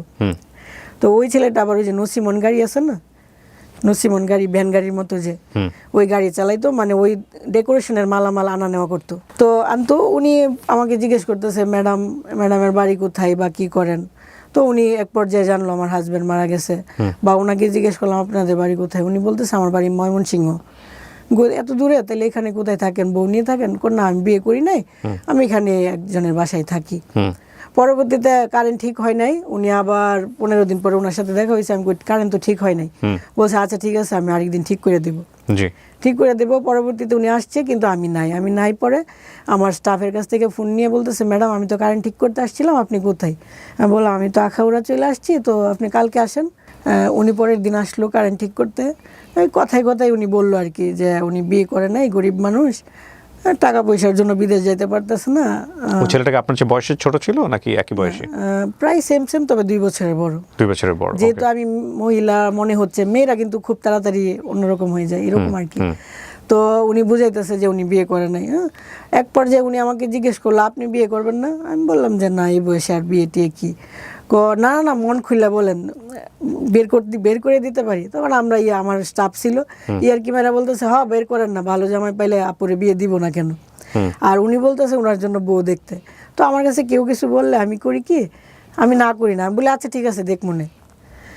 পরবর্তীতে উনি রাত্রেবেলা আমাকে ফোন দিয়েছে যে আমার জন্য বউ দেখছে। আমি আরে কি বলেন, আজকে বলছেন, আজকে কি বউ দেখা সম্ভব? আচ্ছা আমার পার্লারে যদি এরকম মেয়ে আসে আমি জানাবো আপনাকে। উনি হুট করে এর ভিতরে বলতেছে আমি না অনেক কিছু ভাইবা চিন্তা দেখলাম, আপনার তো আগে অনেক ভালো জায়গায় বিয়ে হয়েছিল, তো এখন যেহেতু একটা মেয়ে আছে বা একটু বয়স বাইরে গেছে, এখন তো হুট করে আর ভালো জায়গা হয় না, হয়তো একটু প্রবলেম মাইনা নিতে হবে। আমি যেহেতু অবিবাহিত আর আমি একটু গরিব, আপনি কি মানতে অসুবিধা আছে? আমি আপনাকে বিয়ে করব। কয়দিনের মাথায় কথা বলছে এটা? ওই পরিচয় তৃতীয় দিনের মাথায়। পরিচয় উনি তো কারেন্ট ঠিক করে গেছিল 1 মাস আগে, এরপরে দ্বিতীয়বার আবার আসছিল। তৃতীয়বারের বারে কথা বলছে, তৃতীয়বার মাথায় মানে আপনার সাথে কথোপকথন হচ্ছে, ফোন দেওয়ার নাম্বার দেওয়ার 2-1 দিনের মধ্যেই কথা বলছেন। উনি বলছে সরাসরি বিয়ের প্রস্তাব। তো বিয়ের প্রস্তাব দিছে বলেই যে এটা সঠিক তা না। তখন আমার কাছে মনে হলো যে ওর বাড়ি তো ময়মনসিংহ, একবার সাতক্ষীরা বিয়ে করলাম, আবার দূরে বিয়ে করব, এটা তো হয় না। তো আমি রাজি হচ্ছি না। উনি বলতেছে দেখেন আমার ছোটোবেলা থেকে কাটছে এই এলাকায়, বাকি জীবনটা এখানেই কাটবে, সমস্যা নাই, আপনি টেনশন করেন না, এইগুলো বইলা টইলা। তখন মানে অনেক কিছু চিন্তা ভাবনা করে ভাবলাম যে আচ্ছা দেখি, ছেলেটা আবার সুন্দর আছে, একটু লম্বা টম্বা সুন্দর, ভাবলাম গরিব দেখে কি হয়েছে, মানে একটা প্রবলেম তো থাকতেই পারে। আমি যেহেতু বিজনেস করি, আমি কিছু টাকা টুকা দিয়ে যদি বিদেশ পাঠাই দিই তাহলে তো সমস্যা নেই। আচ্ছা, এটা আপনিও চিন্তা করেছেন এটা? হ্যাঁ, আবার ও আমার মেয়েটাকে মেনে নেওয়ার কথা বলছে। আপনার হাজবেন্ড মারা গেছে ততদিনে কত বছর? 4.5 বছর। তো 4.5 বছর পরের ঘটনা? 4 বছর। 4 বছর পরের ঘটনা। ওকে, যাক, কথা টথা হইলো। আমার কথা হচ্ছে কথা বইলা দেখি, ভাল লাগলে হইলো, নাইলে না, সমস্যা নেই। কথা বলতেছি, কিন্তু উনি না, মানে আমি তো ওই যে একটা ঘটনা ঘটে গেছে অতীতে, এরপরে তো আমি কারোর সাথে ওইরকম ভাবে ভালোবাসি নাই, কাউকে মন দেই নাই বা ওইরকম না। হুট করে যখন এত বছর পরে একটা মানুষ আসলো, আসার পরে ওই মানুষটা এত কেয়ার করলো, মানে এটাই, মানে আমি কোথাও গেলে ওকে বলে যেতে হবে, যাওয়ার পরে ফোন দিতে হবে যে আমি আসছি, আবার ওইখান থেকে আইসা বাড়িতে এসে বলতে হবে হ্যাঁ আমি আসছি। তার মানে আপনাদের মধ্যে একটা প্রেমের সম্পর্ক তৈরি হয়েছে। হ্যাঁ, উনি খুব সুন্দর, মানে একটা যত্ন পাইলাম আর কি, মানে খুব ভালো লাগতো ব্যাপারটা, ভালো লেগে গেছে এই করতে করতে। আর ও আমার সাথে রাত 1টা-2টা পর্যন্ত কথা বলে। হুট করে একদিন একটা ওর নাম্বারেই ফোন আসলো, দেখি মেয়ের কণ্ঠ, বলতেছে আপু। ওর নাম্বারে ফোন আসলো কিভাবে? কোন নাম্বারে ফোন আপনি শুনলেন কিভাবে? সকালবেলা ফোন আসলো 10টা-11টার দিকে। তখন কোথায় আপনার সাথে? ও মনে হয় কোনো কাজে গেছে, ঘরে মোবাইল রেখে। আপনার ঘরে মোবাইল রেখে? না, ওর বাড়িতে। আচ্ছা, ওর বাড়িতে রেখে মেয়ে ফোন দিয়ে বলতেছে আপু আপনি এই নাম্বারে কেন কথা বলেন? আমি বলতেছি আপনি কি ওর ওয়াইফ? আমি ঠিক বুঝলাম না, মানে আপনি ফোন দিয়েছেন, কোন একটা মেয়ে ফোন ধরছে ওর নাম্বার? আমি ফোন দিই নাই, ওর নাম্বার থেকে আমার এখানে ফোন আসছে। আচ্ছা। আমি হ্যালো বললাম, দেখি ওর কণ্ঠ না মেয়ের কণ্ঠ। ওকে। যেহেতু মেয়ের কণ্ঠ, আমি প্রথমেই বললাম আপনি কি ওর ওয়াইফ? বলতেছে জি আমি ওর ওয়াইফ। কি বলেন আপনি ওর ওয়াইফ? আচ্ছা আপনার বাড়ি কোথায়? বলতেছে আমার বাড়ি হচ্ছে রামনগর, শ্বশুর বাড়ি হচ্ছে মুসাপুর। আমি কই আপনার ছেলে মেয়ে আছে? হ্যাঁ আমার 2টা ছেলে মেয়ে আছে। এটা সম্পর্ক ওর কতদিন পরে? সম্পর্ক হওয়ার মনে হয় 15 বা 20 দিন। 20 দিনের মাথায়? হ্যাঁ হ্যাঁ। তখন মানে আমি একদম কান্না করতেছি, ভাত খাইতেছিলাম ফোন আসার সময়। তখন আমি ভাতে দইরা কিরা কাটলাম যে আর কখনো কোনো দিন কারোর সাথে কথা বলবো না। এরকম করলো মানুষটা আমার সাথে। তো আমার সামনে আমার স্টাফ আছে, ও বলতেছে আপু মানে বিশ্বাস হইতেছে না ভাইয়া এরকম। আচ্ছা ঠিক আছে ভাইয়া আসুক। 10-15 মিনিটের পরে আবার ওর নাম্বারে ফোন আসলো। আমি ধরতে চাইতেছি না, ও ধরছে। ভাইয়া আপনার ওয়াইফ ফোন দিয়েছিল, আপনি কি বিবাহিত? এরকম। আল্লাহ খেয়ে বলো সোনালি, ছি ছি ছি। আরে আমি ঘাস কাটতে যাইতেছি, তখন আমার বিয়াইন বলতেছে, হ্যাঁ আমার বোনের, আমি তো বোনের বাসায় থাকি, আমার বিয়াইন বলতেছে ভাই ওলি ভাই ফোনটা দিয়া যান একটু ঘাটাঘাটি করি। তো যখন মেয়ের নাম্বার দেখছে তখন ও একটু প্যাঁচ লাগাই দিছে। এখন ও বলতেছে বলি ভাই আজকে দিছি আপনার প্যাঁচ লাগায়, আজ যে আপনার বাড়ি উলি দিব আপনার ফেসা। মানে খুব সুন্দর করে ইজিলি মেনটেন করে ফেললো।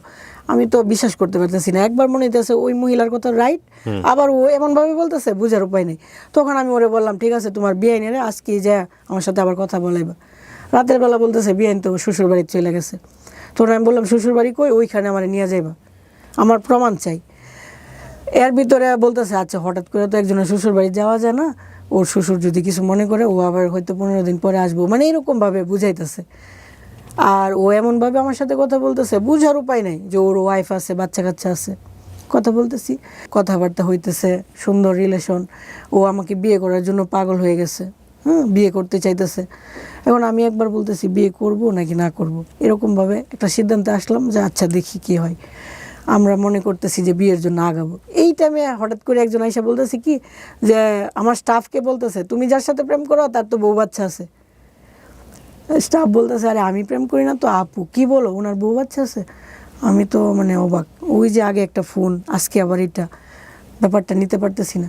তখন আমি বললাম সজীব চল একটু তাড়াতাড়ি ওদের বাড়িতে যাই, খোঁজখবর নেই। ওরে নিয়ে ওই মেয়েরে নিয়ে আরও 5 জনকে নিয়ে রিক্সা দিয়ে গিয়া পুরা এলাকা ঘুরা ওর ছবি টবি দেখায়া লাস্ট মাগরিবের সময় জানতে পারলাম যে ওর বাড়ি এটা, ওর বউকেও দেখে আসলাম, বাচ্চা কাচ্চা দেখে আসলাম, সব দেখে আসলাম। বিবাহিত? হ্যাঁ। দেখার পরে তো ওকে বিয়ে করার প্রশ্নই আসে না। একে তো গরিব মানুষ, আরেকটা বউ বাচ্চা আছে, এখানে আমি কেন যাব? তো ওনার সাথে আমি কথা টথা বলতেছি না। উনি জোর কইরা হুট করেই আমার পার্লারে ঢুকে গেছে। ঢোকার পরে আইসাই মানে বলাটা আসলে সুন্দর লাগে না, তারপরে পায়ে ধইরা একবারে পা কোনোভাবেই ছাড়তেছে না। প্রায় 1 ঘন্টা কান্না করছে যে আমি তোমাকে বলতে পারি নাই। কেন বলতে পারি নাই? তোমার সাথে মিশার পরে আমি বুঝছি যে তুমি খুব ভালো। আমি আসলে আসছিলাম তোমার সাথে ইয়ার্কি মারার জন্য, কিন্তু তোমার ব্যবহার দেখার পর আমার কেন জানি মনে হইলো এই মেয়েটাকে ছাড়া যায় না, আমি তোমাকে ছাড়তে পারবো না। আর আমি তোমার ওই রকমভাবেই রাখবো। তুমি যদি বলো আমার ওয়াইফকে ছেড়া দিতে, ছেড়া দিমু, কিন্তু আমি তোমার ছাড়তে পারবো না। তুমি দয়া করে আমার ক্ষমা করে দাও। এই জাতীয় সিচুয়েশন যদি আপনাদের জীবনে থাকে তাহলে বুঝবেন যে এই ভবিষ্যতে গিয়ে আরও একজনের পা ধরবে এরকমভাবে, ধৈরা বলবে যে তোমার সাথে ইয়ার্কি করতে আসছিলাম যে কারণে আমি আগেরটা এখন ছেড়ে দিব। মানে এগুলো যদি প্রেম হয়, মানে প্রেমের ব্যাকে শরৎচন্দ্রের একটা অদ্ভুত সুন্দর একটা উপন্যাস আছে, আমি রাইট নাও নামটা মনে করতে পারছি না, অনেক আগে পড়েছিলাম। পুরো গল্পের টুইস্টটা এত অসাধারণ যে এত সুন্দর প্রেম, এত চমৎকার প্রেম, পুরো গল্প জুড়ে শুধু প্রেম প্রেম প্রেম প্রেম আর প্রেম। লাস্টের দিকে গিয়ে এত জঘন্য একটা সম্পর্ক, এবং সেটা আমার কাছে যখন পড়তে গিয়ে মনে হচ্ছে শরৎচন্দ্র তো অনেক কিছু পড়েছে ওই সময়, শরৎচন্দ্র এইভাবে লিখলো মানে প্রেমের মধ্যে চুলাচুলি অবস্থা, একজন আরেকজনের মাথার চুল টান দিয়ে ছেড়ে ফেলছে, এত জঘন্য অবস্থা। This is also love, definitely. But love যদি এথিক্সের উপরে উঠে যায়, যুক্তির উপরে উঠে যায়, সেখানে সবসময় একটা কথা মনে রাখা উচিত যে লাভ ইমোশন দ্বারা রান হয়, এবং ইমোশন কখনোই পার্মানেন্ট না, never ever, but ethics permanent, এবং এইটা আপনাকে একসময় ভোগাবে, ডেফিনেটলি ভোগাবে। আমি জানি না ওনার জীবনে কী হয়েছে, একটু শুনি তারপর। হ্যাঁ, আমার তো কথা হচ্ছে ওকে আমাকে এখান থেকে সরাতে হবে।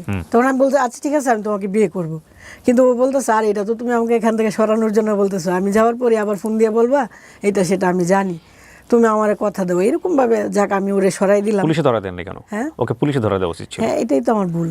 যাই হোক, তারপরে কি করলেন? হ্যাঁ, পরবর্তীতে ওর সাথে আমার আর কোনো যোগাযোগ নাই। ও গেছে শেষ পর্যন্ত দোকান থেকে? হ্যাঁ হ্যাঁ, দোকান থেকে গেল নাকি আপনাকে বিয়ে করে যাবে তারপরে? হ্যাঁ আমাকে যেভাবে ওকে রাজি করাবে আমি বললাম যে ঠিক আছে, মানে তাড়াতে হবে তো।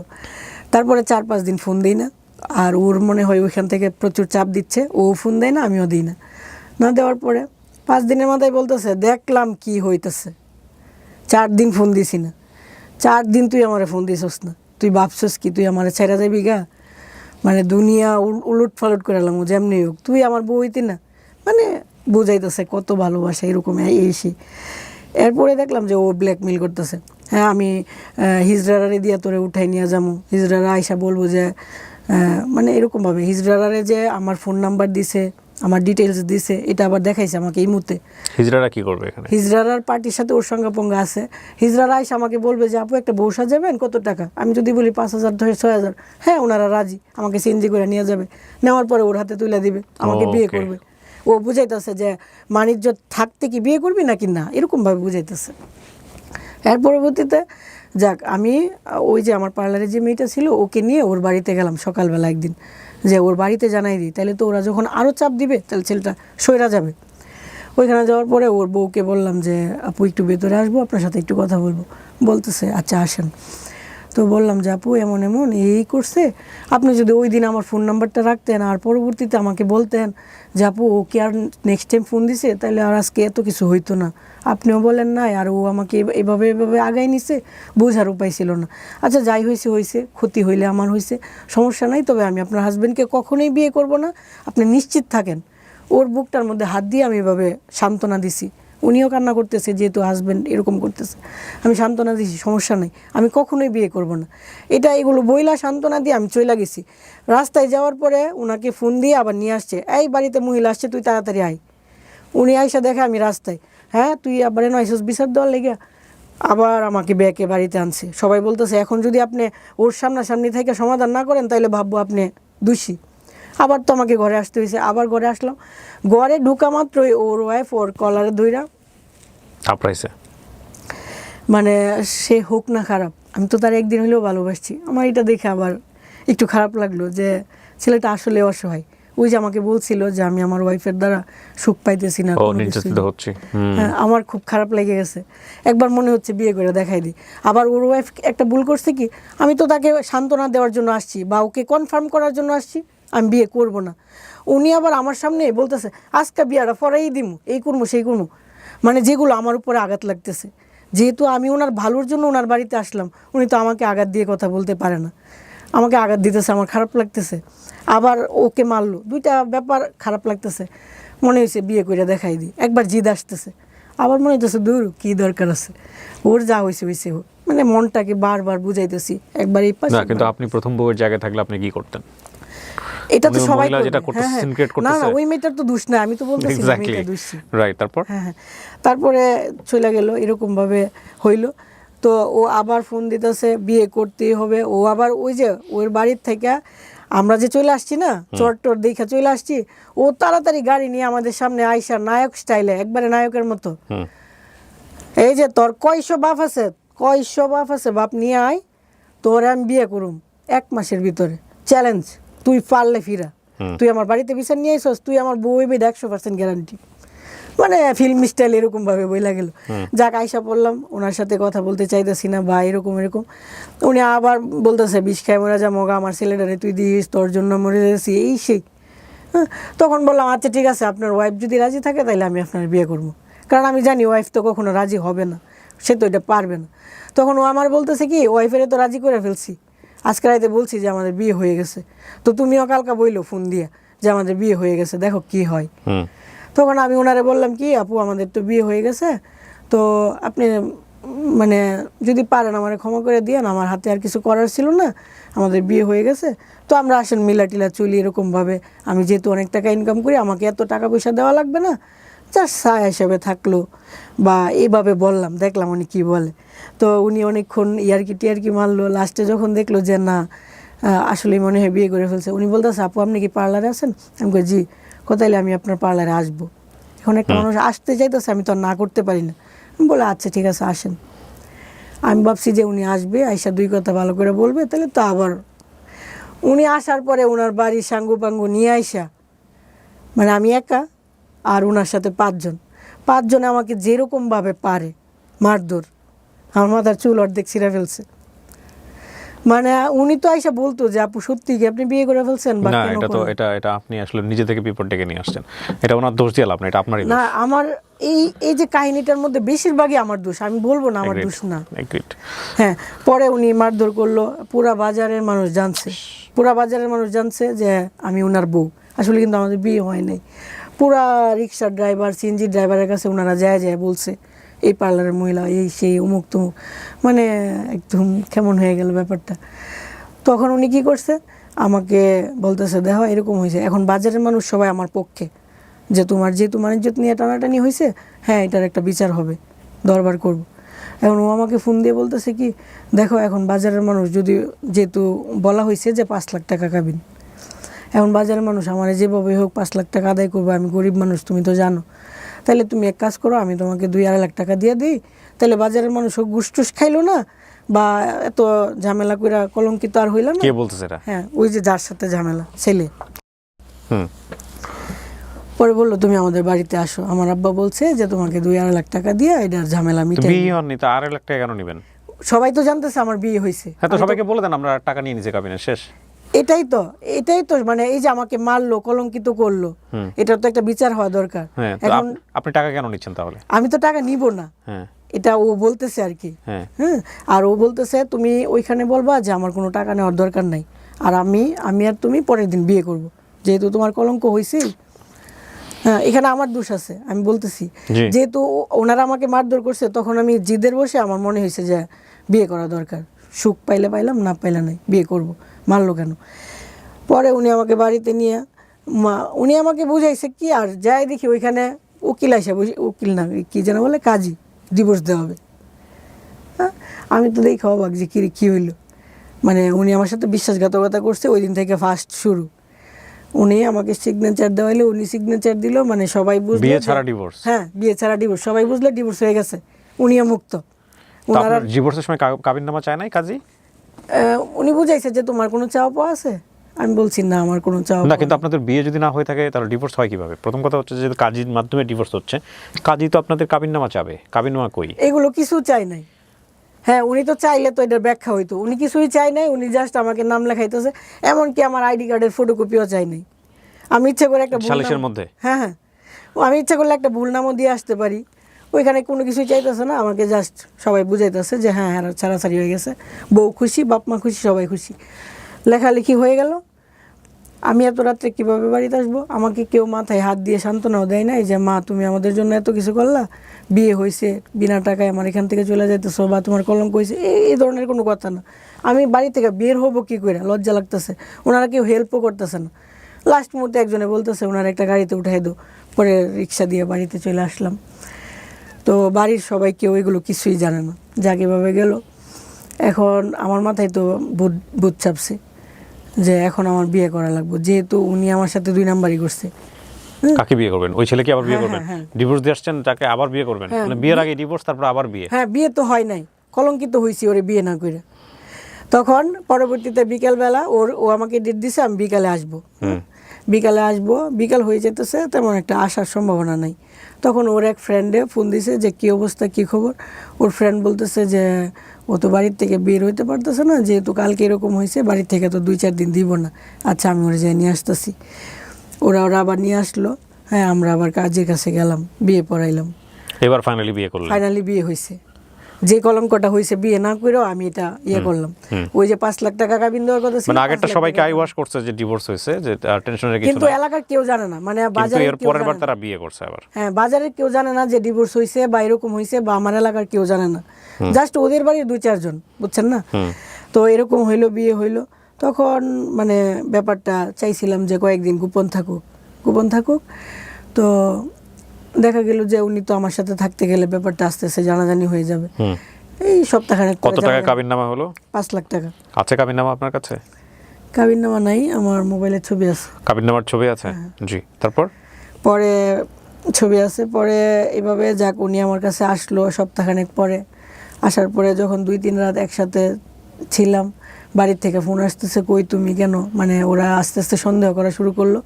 পরে ব্যাপারটা ভাবলাম যে হ্যাঁ, এভাবে লুকায়িত ভাবে সম্ভব না, জানাই দাও, যা হওয়ার হবে যা হওয়ার হবে। পরে ও জানাই দিল যে হ্যাঁ আমরা বিয়ে করছি। পরে ওনারা আবার আসলো, আয়সা বলতেছে আপু কি হয়েছে, যে হ্যাঁ এমন এমন, আগে বিয়ে হয়েছিল না এখন হয়েছে। বললাম একবার তো মারা গেছেন, এখন চাইলে মারতে পারেন, আপনারা যা খুশি করেন। তো ওই দিন আর মারধর করে নাই, এগুলো শুই না ওনারা চলে গেছে। আর আমার যে পার্লারের স্টাফ, তাদের বাড়ি বাড়ি যাইতেছে, ওদেরকে যেন আমার পার্লারে না আসতে দেয়, মানে আমার বিজনেসটা অফ হয়ে যাক, আমার যেন আস্তে আস্তে সবকিছু কম হয়ে যাক। আপনি বিয়ে করার আগে আপনার বাবা মার সঙ্গে কথা বলছিলেন? না।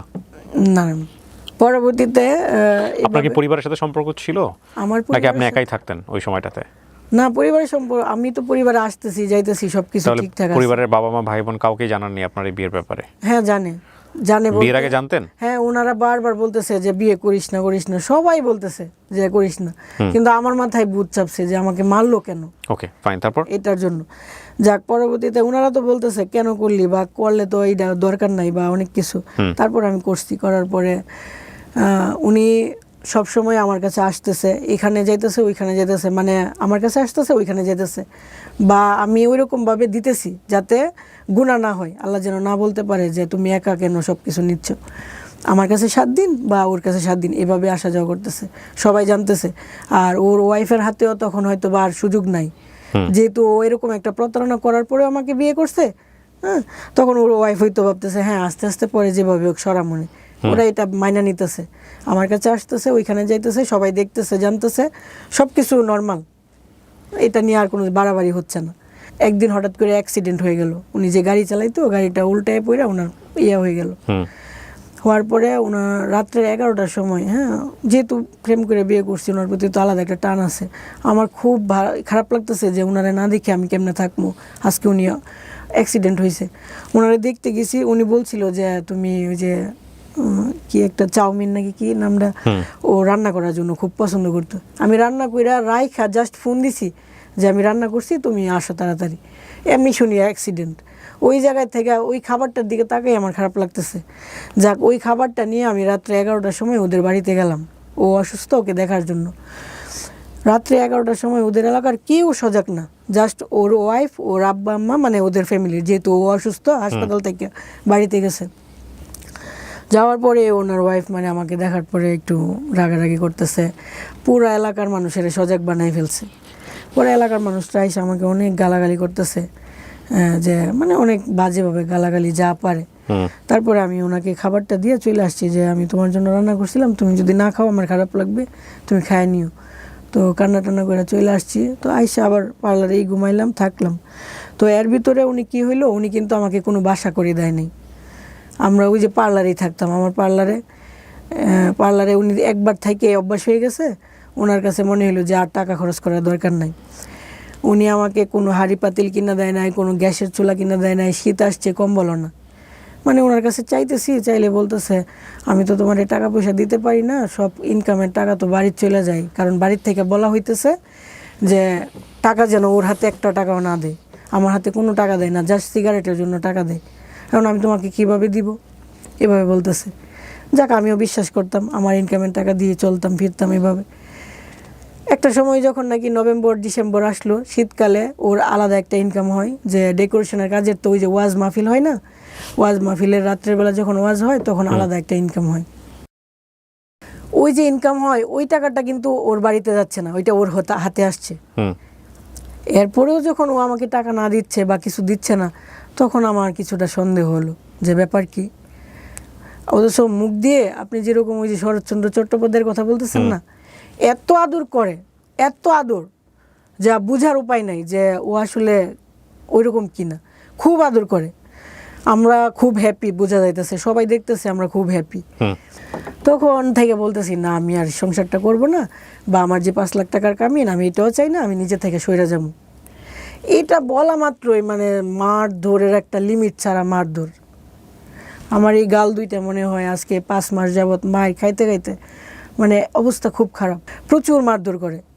মানে তুই চলে যাবি কেন, তোরে বিয়ে করছি, তুই আমার কষ্টের দিনে ছিলি, তুই আমার সুখের দিনে থাকবি, এতগুলো মারতেছে, মারের পরে যে এখান দিয়ে রক্ত বায়া বায়া পড়তেছে, ওই রক্তটা নিজেই চুষে খাইতেছে, আবার নিজেই আমাকে মেকআপ করাইতেছে, মানে আমার মন ভালো হওয়ার জন্য। আমাকে যে মারছে আধা ঘন্টা, এটা মুছে দেওয়ার জন্য আমাকে মেকআপ করায় যাতে আমার হাসি আসে।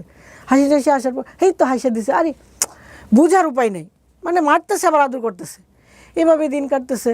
মানে কিন্তু ওর পক্ষ থেকে আমি ওরে বুঝাইতাম, ধরো তোমার একটা আত্মীয় আমেরিকা থাকে, তুমি গরিব মানুষ, তখন তার মনটা তুমি কিভাবে জয় করবা?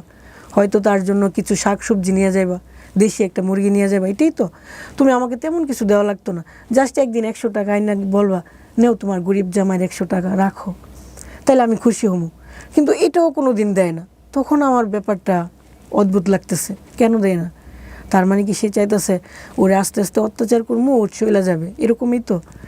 এরকম করতেছে, আবার মারে। একটা কিছু হইলেই কিছু বলতে পারি না, একটু 19-20 কথাটা একটু হইলো আবার মারলো, আবার আদরও করতেছে। বোঝার উপায় নেই। তো আমি বাড়ির চলে গেলে 10 মিনিটের ভিতরে যদি না আইসস, তোরে যে কী করুম, বুঝাইতেছে খুব প্রেম, আমাকে ছাড়া তার চলতেছেই না। আবার রাগটাক বইলে আবার চলে আসতাম, এরকমভাবেই চলতেছে। এই করতে করতে ওর কিছু প্রতারণা আমার চোখের সামনে পড়লো। ও বিদেশ চলে যাবে আমাকে না জানায়, পাসপোর্ট টাসপোর্ট সব রেডি, একটা কিসের কাগজের জন্য যাওয়া হয় নাই। ও আমাকে আইসা বলতেছে, জানো আমি যে তোমার সাথে প্রতারণা করছিলাম, আজকে সব বলবো। আমাকে কী প্রতারণা? কই যে দেখো আমি বিদেশ চলে যেতেছিলাম, কিন্তু একটা কাগজের জন্য হয় নাই, আমি হয়তো বা সপ্তাহখানেকের ভিতরে চলে যেতাম। তখন আমি এমন কান্না শুরু করছি, বলতেছে একটা শুনেই কান্না করতেছো, আরও তো অনেক কিছু ছিল, থাক আর ওইগুলো বললাম না। তখন তো বুঝলাম যে মানুষটা আমার রেখা বিদেশ চলে যাব, মানে হচ্ছে ওই যে আমার 5 লাখ টাকা কাবিন দেওয়া লাগলো না, বিদেশ চলে গেলে আমাকে খরচ খরচা দিল না, একটা সময় তো আমি এইভাবেই চলে যাবো। ব্যাপারটা এরকম দাঁড়াইলো। এরকমভাবে আস্তে আস্তে প্রতারণাগুলো সামনে আসলো। আমি বুঝতে থাকলাম যে না, মানুষটা দেখা যায় অন্যরকম। আঘাত পাইতে পাইতে, কষ্ট পাইতে পাইতে মনে হলো যে না, আমি তো আসলে টাকার বিনিময়ে তার জন্য আসি নাই। আমার খুব মায়া লাগছিল, গরিব বইলা তাকে ভালোবাসতাম, বাড়ির থেকে মাংস রান্না করে না খাওয়াইতাম। ওই যে ময়মনসিংহের ছেলে, গরিব মানুষ, কি না কি খায়, খুব মায়া করে ভালোবাসতাম, তো সিম্পিতি চলে আসছিল অতিরিক্ত। ওই মানুষটাকে আমি একটা নসিমন ড্রাইভারকে বিয়ে করছি, টাকা পয়সা দেখা না, ও তো গরিব, আমি জাস্ট ভালোবাসার জন্যই বিয়ে করছি। এখন যখন প্রতারণা, আমি কিভাবে থাকবো এখানে, দরকার নাই। আমি নিজের থেকে ওকে আবার ডিভোর্স দিয়ে চলে আসছি। এর ভিতরে 1 লাখ টাকাও দিছি। কবে ডিভোর্স দিয়েছেন? ডিভোর্স দিছি ঈদের 2-4 দিন পরে। এই কোরবানির ঈদের? না না না, রোজার ঈদ। রোজার ঈদের। আচ্ছা। ডিভোর্স দেওয়ার 7 থেকে 8 দিন আগে 1 লাখ টাকাও দিছি আমি। টাকা দিছি, তুমি উঠার জন্য উঠো, দোয়া থাকবে, সমস্যা নেই। দিয়ে আসলাম। আয়শা ভিডিওটা আমি যে দিয়ে আসছি, ভিডিওটা যদি ওর সামনে না দেখাই, ও বিশ্বাস করবে না। আরেকজনকে দিয়ে ভিডিও পাঠায়া শিওর করলাম যে হ্যাঁ, আমি তোমার জীবন থেকে চলে আসছি। আমি জানি ও রাগ করে আর কখনো আসবে না।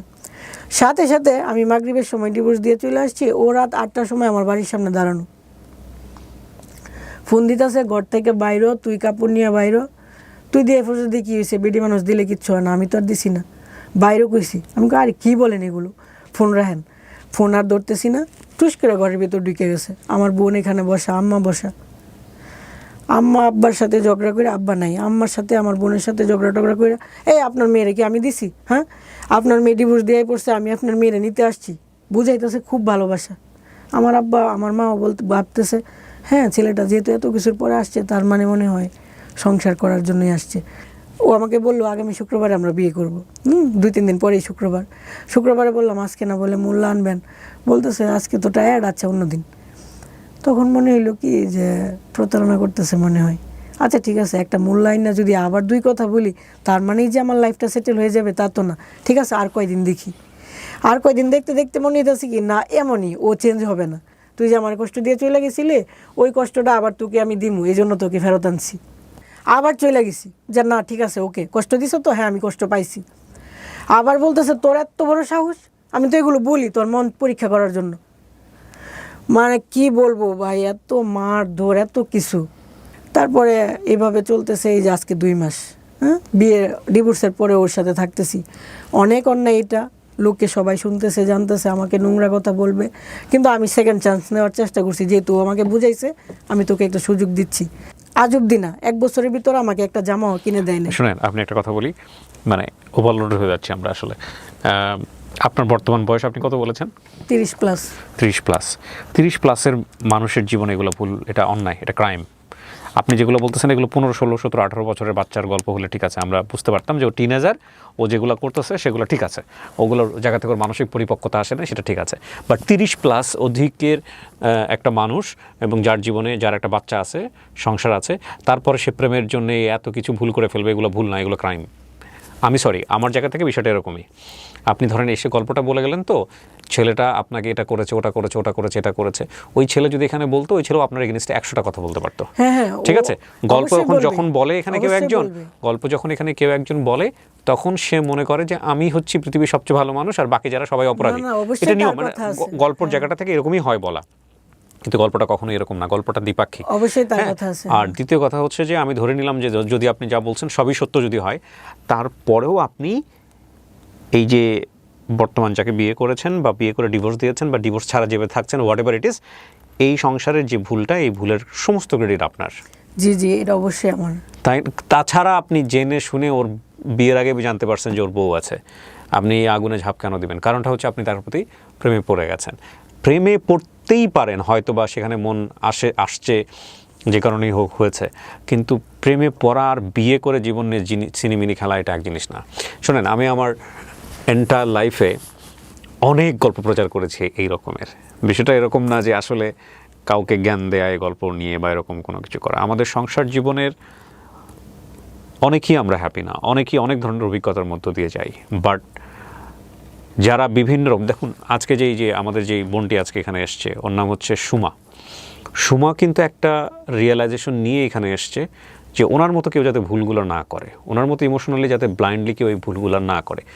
একটা পার্ট পর্যন্ত ওনার জীবনে যে ঘটনাটা ঘটে গেছে, বিশেষ করে ওই যে আপনার সেই সময়টাতে প্রায় 13 থেকে 14 বছর আগে একটা ভিডিও নিয়ে ওনার জীবনে যে ঘটনাটা ঘটে গেছে, এবং সেখান থেকে ফিরে এসে নিজের জীবনে দাঁড়ানোর যে চেষ্টাটা, একটা সংসার জীবন, এই পর্যন্ত দেখেন, এই পর্যন্ত এই গল্পের এই জায়গাটা অসম্ভব রকম রেসপেক্টের একটা গল্প। একটা যুদ্ধে একটা মেয়েকে সামাজিকতার মানে বলা যেতে পারে রক্তচক্ষু উপেক্ষা করে নিজেকে টিকিয়ে রাখার যে গল্পটা, এটা একটা প্রচণ্ড শ্রদ্ধার সম্মানের একটা গল্প। কিন্তু এই মানুষটাই জীবনের একটা পর্যায়ে এসে যখন এমন একজন মানুষের সাথে ফল ইন হচ্ছে, প্রেমে পড়ছে, একটা ভালোবাসার সম্পর্ক তৈরি হচ্ছে, হাজব্যান্ড ওয়াইফের সম্পর্ক তৈরি হচ্ছে, আবার হচ্ছে না, আবার সেখান থেকে বের হয়ে আসছে, এই যে ব্যাপারগুলা, এইগুলা টিনেজ বয়সে অনেক সময় মানা যায়, কিন্তু এক বাচ্চার মা হয়ে একটা পরিণত জীবনে এক্সপিরিয়েন্সে এসে প্রেম আমাদেরকে এরকম সেকেন্ড করে দিলে, সেটা নিঃসন্দেহে আমাদের জন্য অত্যন্ত কষ্টকর। আমি শুধু আপনাকে একটা জিনিস প্রশ্ন করি, আপনি গল্পটা কেন বললেন বলেন তো সামাজিক যোগাযোগ মাধ্যমে? মানে আপনি আসলে ইন্টেনশনটা কি আপনার গল্পটা বলে? আপনার এই গল্প থেকে মানুষ কি শিখতে পারে আসলে? আচ্ছা, মানে যে গল্পটা বলতেছিলাম, আর জাস্ট 2 লাইন বলি, আর জাস্ট 2 লাইন। আপনি 2 লাইন বলেন, কিন্তু 2 লাইনে কিছু থাকবে না, আমি বলার সুযোগ দিচ্ছি আপনাকে, বলেন, সমস্যা আচ্ছা নেই। ঠিক আছে। উনি আমাকে ঈদের মধ্যে বুঝাইতেছে যে টাকা টুকা নাই, জামা কাপড় দেয় নাই। হ্যাঁ, উনি বুঝাইতেছে যে কুরবানিও দিবে না। এখন আমার মনে হচ্ছে আমাকে বিয়ে করার পর জীবনে প্রথম যদি উনি কুরবানি না দেয়, তাহলে হয়তো আমাকে নিজেকে অলক্ষী মনে হতে পারে। আমি আমার বোন জামাইয়ের কাছ থেকে 20,000 টাকা আইনা দিয়া ওরে বললাম যে হ্যাঁ, তুমি সাথে কিছু টাকা দিয়ে বাড়িতে কুরবানি দাও। কে বলছে আপনাকে এটা? এটা আমার ধর্মে আছে? আপনার হাজব্যান্ডের যদি সামর্থ্য না থাকে দিবে না, শেষ। এই অলক্ষী মনে হওয়ার কি আছে? বউয়ের সাথে কি সম্পর্ক? এই যে আকবারাই আমরা মনে করি, এটাও একটা সমস্যা। এটাও যাই হোক, সমস্যা। হ্যাঁ, তারপরে পরে উনি কি করলো, 20,000 টাকা নিয়ে উনি আমার বুঝাইছে, আচ্ছা ঠিক আছে, একটা খাসি আন মনে আইনা তোমার এখানে কুরবানি দিব না। তখন তো আপনার সে স্বামী না। হ্যাঁ, না না। তারপরে করলো, এটা করার পরে উনি 2-3 বাজার ঘুরে আমাকে বুঝাইলো আমি খাসি টাসি পাই নাই, টাকা আইনা ফেরত দিয়ে দিছে। হ্যাঁ, ঈদের আগের দিন রাত্রে আমাকে রাইখা চলে যেতেছে, বলতেছে যে আমি বাড়িতে যেতেছি, তুমি থাকো। ঈদের কোনো বাজার টাজার কিছু কইরা দেয় নাই, কিছুই না, উনি চলে গেল। আপনার 2 মিনিট হয়ে গেছে, আমি জানি আপনি শুধু অভিযোগই বলতে থাকবেন আপনার এই তাকে নিয়ে। দরকার নাই তো, যেখানে ভুলটাই আপনার, তার অভিযোগ দিয়ে আমরা কি করব বলেন? এখানে কিন্তু আগাগোড়ায় ভুলটাই আপনারই, আপনি সেটা স্বীকার করেন। হ্যাঁ হ্যাঁ, অবশ্যই। যদি স্বীকার করেন, তাহলে মূল কথা হচ্ছে যে ঘরের দরজাটা বন্ধ থাকার কথা ছিল, সেই ঘরের দরজায় এমন একজন এসে টকটক করছে, আপনি জানতেনই সে ঘরের মধ্যে ঢুকলে সে একটা ক্রাইম করবে। সে ঘরের মধ্যে ঢোকা মানে হচ্ছে আপনার ঘরটাকে নষ্ট করে দেওয়া, ছিন্ন বিচ্ছিন্ন করে দেয়া। আপনি এটা জানতেন দরজাটা খোলার আগে।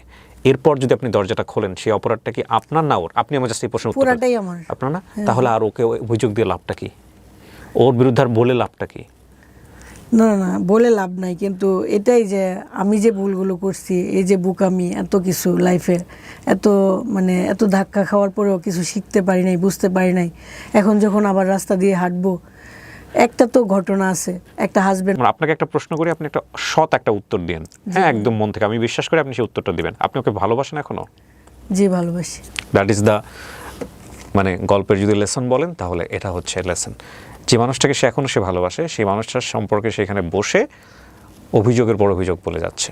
ফ্যাক্ট হচ্ছে কি, আমরা আসলেই সত্য কথা বলতে লাভ কোনটা, লাভের সাথে রেসপেক্ট কোনটা, এবং লাভের জায়গাটা থেকে আসলে কতটুকু আমাদের জীবনে রেসপেক্টের একটা জায়গা থেকে চর্চা করা উচিত, সেইটা আমরা আসলে বুঝি না।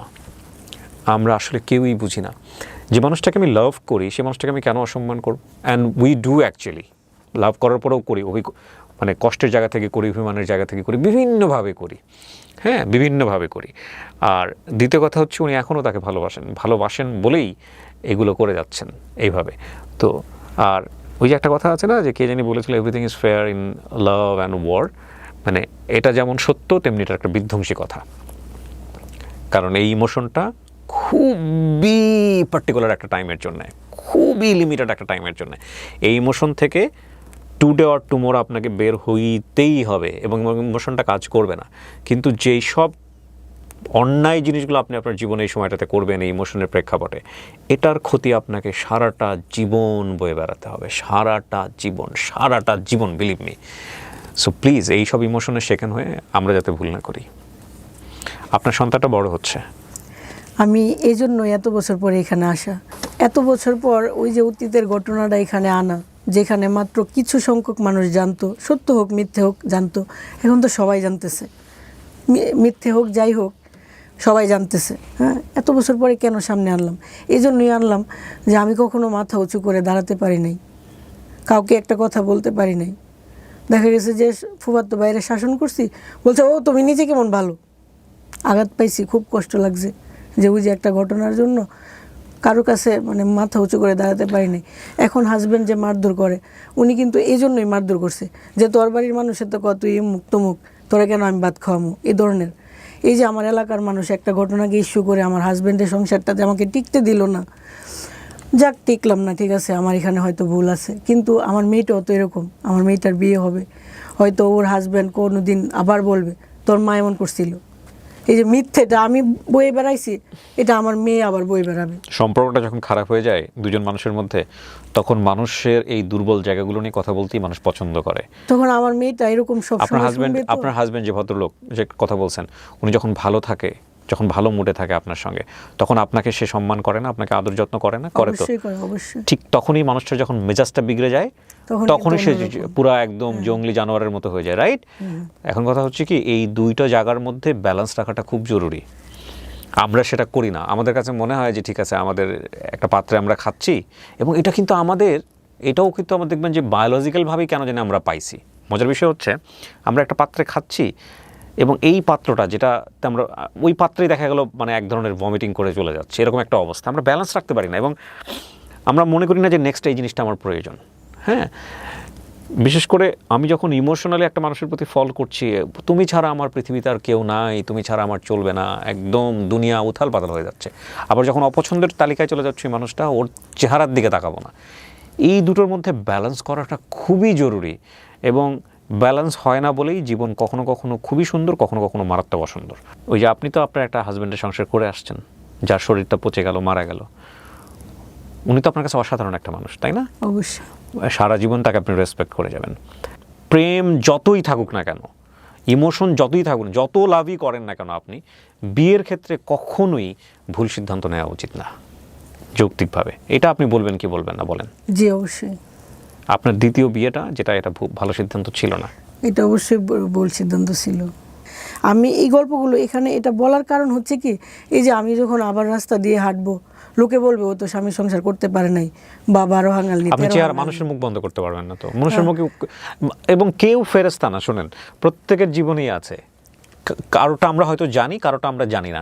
আর আমরা বিচার করতে পছন্দ করি, আমরা মানুষকে নিয়ে কথা বলতে পছন্দ করি, ওগুলো বাদ দেন। ওগুলো নিয়ে আপনি যদি চলতে চান আপনি পাগল হয়ে যাবেন। কিন্তু আমার ওকে ছেড়ে দেওয়ার মধ্যে সব থেকে মেন কারণ ছিল ওই যে লোকে আমাকে বলতেছে যে আমি কারো সংসার নষ্ট করছি, বা বিভিন্ন না, ভিডিও তাহলে আপনার আসে। বিয়ে করাটাই উচিত হয় নাই। হ্যাঁ, বিভিন্ন ভিডিও আসে যে মানে খারাপ মেয়েরাই দ্বিতীয় বিয়ে করে বা এগুলো দেখার পরে আমার খুব খারাপ লাগে। সেজন্য যে- আপনার সেকেন্ড বিয়েটার ক্ষেত্রে আপনার একটু ঠান্ডা মাথায় সিদ্ধান্ত নেওয়া উচিত ছিল।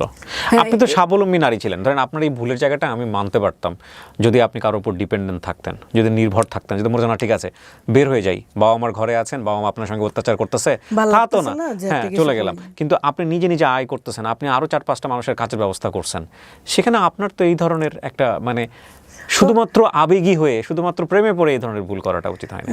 এটা তো অবশ্যই উচিত হয় না। আর তখন মনে হয়েছে কি যে না, মানে দুইটা সংসার কি অনেকের আছে না, বা যদি একটু মেনে নেওয়া যায় সমস্যা কি। প্রিয় দর্শক এবং শ্রোতা, একটা কথা বলে নেই, এটা একপাক্ষিক গল্প এবং আমাদের ডিসক্লেমারে স্পষ্ট করে বলে দেওয়া আছে যে একটা মানুষ যখন জীবন গল্প বলে তখন তার জায়গা থেকে সে নিজের মতো করে বলে, এবং এই বলার মধ্যে প্রচণ্ড রকমের ভুল থাকতে পারে, এই বলার মধ্যে মিথ্যা থাকতে পারে, এই বলার মধ্যে কোনো কিছুই প্রমাণযোগ্য নয়। সেই জায়গা থেকে আমরা চেষ্টা করি যাদেরকে নিয়ে গল্প হচ্ছে, যাকে নিয়ে গল্প হচ্ছে, সেই বিষয়গুলো নাম পরিচয় সমস্ত কিছু হাইড করে গল্পটা উপস্থাপন করা। আমাদের উদ্দেশ্য হচ্ছে কোনো ব্যক্তি কোনো প্রতিষ্ঠানকে হেয় করা নয়। আপনারা দেখবেন ডিসক্লেমারে এই কথাটা স্পষ্ট করে বলে দেওয়া আছে। এবং আমাদের উদ্দেশ্য হচ্ছে তার জীবনের গল্প, যিনি যেটা এখানে বলে গেলেন, সেই গল্প থেকে আমাদের কোনো কিছু শেখার আছে কিনা সেই মেসেজটা বের করা। আজকের এই জীবন গল্পের দুটো দিক, একটা হচ্ছে আমাদের সমাজে নারীরা বিভিন্নভাবে নিগৃহীত হয়, এবং বিশেষ করে যে সময়ের গল্প বলেছে সেই সময় এরকম ঘটনা কিন্তু অনেক ছিল, যে একটা ছোট্ট ভিডিও ফুটেজ বের করে দিয়ে তাকে সামাজিকভাবে বিভিন্নভাবে হেয় করা, এবং সেটার কনসিকোয়েন্স কত বড় হতে পারে, লেখাপড়া বন্ধ হয়ে যাওয়া, অনেকে সুইসাইডের মতো ঘটনাও বেছে নেয়, সেই একটা অধ্যায়। তারপরে নিজের জীবনে ঘুরে দাঁড়িয়ে সুন্দর একটা জীবন, এবং তারপরে এসে ইমোশনালি ফল ইন হয়ে নিজের জীবনটাকে এলোমেলো করে ফেলা, এবং এই জাতীয় সম্পর্কে শুধুমাত্র ইমোশনালি ফল ইন হয়ে জড়িয়ে যাওয়া মানে হচ্ছে পুরো জীবনটাকে নিয়ে জুয়া খেলা, এবং সেটা না করাটাই উত্তম। আজকের এই গল্প থেকে যদি আমরা এতটুকু শিখতে পারি তাহলে আমরা বলবো যে আমরা সাকসেস হয়েছি। অনেক ভালো থাকুন। আসসালামু আলাইকুম।